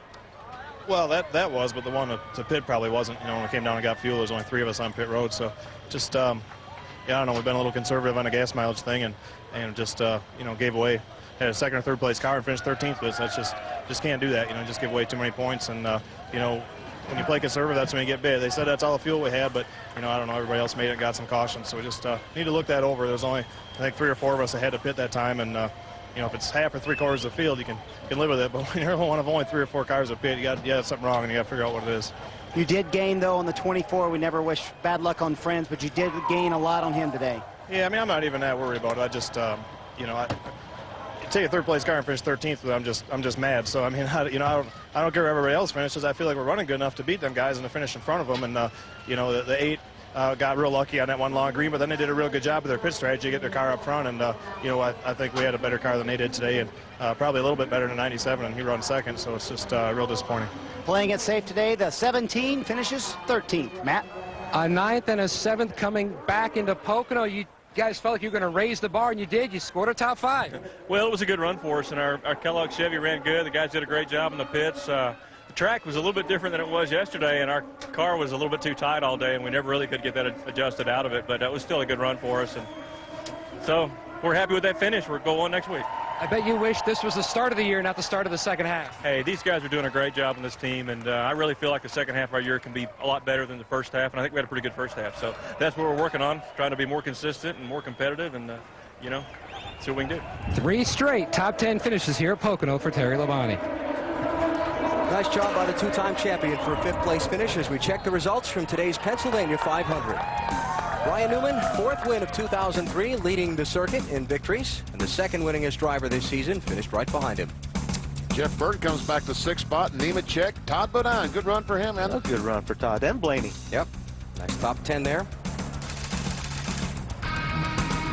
Matt Kenseth, championship leader, came back to 13th. You heard his thoughts just a minute ago. Tony Raines comes home in 16th. Attaboy, Tony. Last car on the lead lap, Jimmy Spencer, the 22nd place runner. And everybody else a lap or more down. See, Bobby Labonte got 30th, even after falling out of the race late. A lot of guys with some problems early in this race. You'll see Jeff Gordon's name way down the rundown list. Gordon involved in a crash just after halfway. Results in a 36th place finish. Tony Stewart lost an engine running 2nd. And Mark Martin out after an accident at lap 75. How about NASCAR's top 10? The lead was 234 over Jeff Gordon for Matt Kenseth coming in. Now it's 232 over Earnhardt Jr. Jimmy Johnson up a spot. Bobby Labonte slipping back to 5th. And Ryan Newman gains 4 up to 9th spot. And into the top 10. What might be for Kurt Busch and Ryan Newman if not for all those races they struggled to finish early in the season. Marty Snyder is with today's 4th place finisher. I've tracked him down in his motorhome, and Mike, you had a tough day. You hit a little bit of everything today, with the 6 being for one thing. What happened there? And then talk about your car at the end of the race today. Well, I was committed to the high side, and somebody just run into the 6 and knocked him out of the out of the groove, and I couldn't do anything about that. I just happened to be in the wrong place at the wrong time. But what a great run for our car. I thought we were set at the end for a 40-lap run. We've been so strong on old tires, and unfortunately, the thing on that last set of tires just really pushed. I mean, the thing plowed at the end. I was real fortunate that this place is multi-grooved, and I was able to move up high, make some passes, and preserve a top 5 finish. I think in my 18-year career, Marty, that's the most top 5 finishes I've ever had in one season. So obviously, it's a lot of fun being the driver of the Napa Chevy in 2003. Very nice. Talk about your battle with your teammate, Dale Earnhardt Jr. It just looked fun sitting from pit road. I love Junior, man. He gives it his all. And, you know, I just wanted to beat him really bad. I wanted to finish 3rd and him 4th. We've been a little bit playing second fiddle to him all year long, but we were fortunate enough to have a car to contend with him today, but he got me. He's really a great driver, and I'm real proud to be his teammate. I think everybody at DEI ought to be real proud of their accomplishments this season. It's been fun so far. Look forward to the rest of the season. Napa, Klausner, Seeley, Coca-Cola, Oreos. I like Oreos. Good job, Mike. You see how hard these drivers work? Look at those hands. They're black, and that was with gloves on, blisters as well. Dave? And catching up with Joe Nemechek, who was too fast today. Finished 7th. Great job. No way to catch the leaders, though, at the end. Well, you know, we were in that situation when we pitted there. I think we had 42 laps to go on gas, and Peter said it's going to be close. So I was trying to do all I could to save, short shifting, just doing everything. But, man, we've been having some awful luck here lately, and to get a 7th-place run for this UAW Delphi Chevy is really, really cool. You know, Peter figured it good, and I saved what I could, and we had 2 gallons of gas left at the end. So, you know, and it's one of those deals that's like save gas, and you don't want to get up there and contend because you're burning gas. You know, the more harder you race another guy, you're burning gas. So it's just a great day for this whole Hendrick Motorsports team. I know Jeff had some trouble there, but Terry and I run good, and that's cool. All right, Joe Nemechek finishing another top 10 for the Hendrick team today. Alan? So congratulations to Ryan Newman on his win today here at Pocono, and it's on to the Brickyard 400. See more of the same. I would expect to see the same 2 cars battling for the win at Indianapolis next Sunday. Indy's a big place for you. Oh, I love Indianapolis. Yep, that's a big race for everybody, and fun racetrack to drive.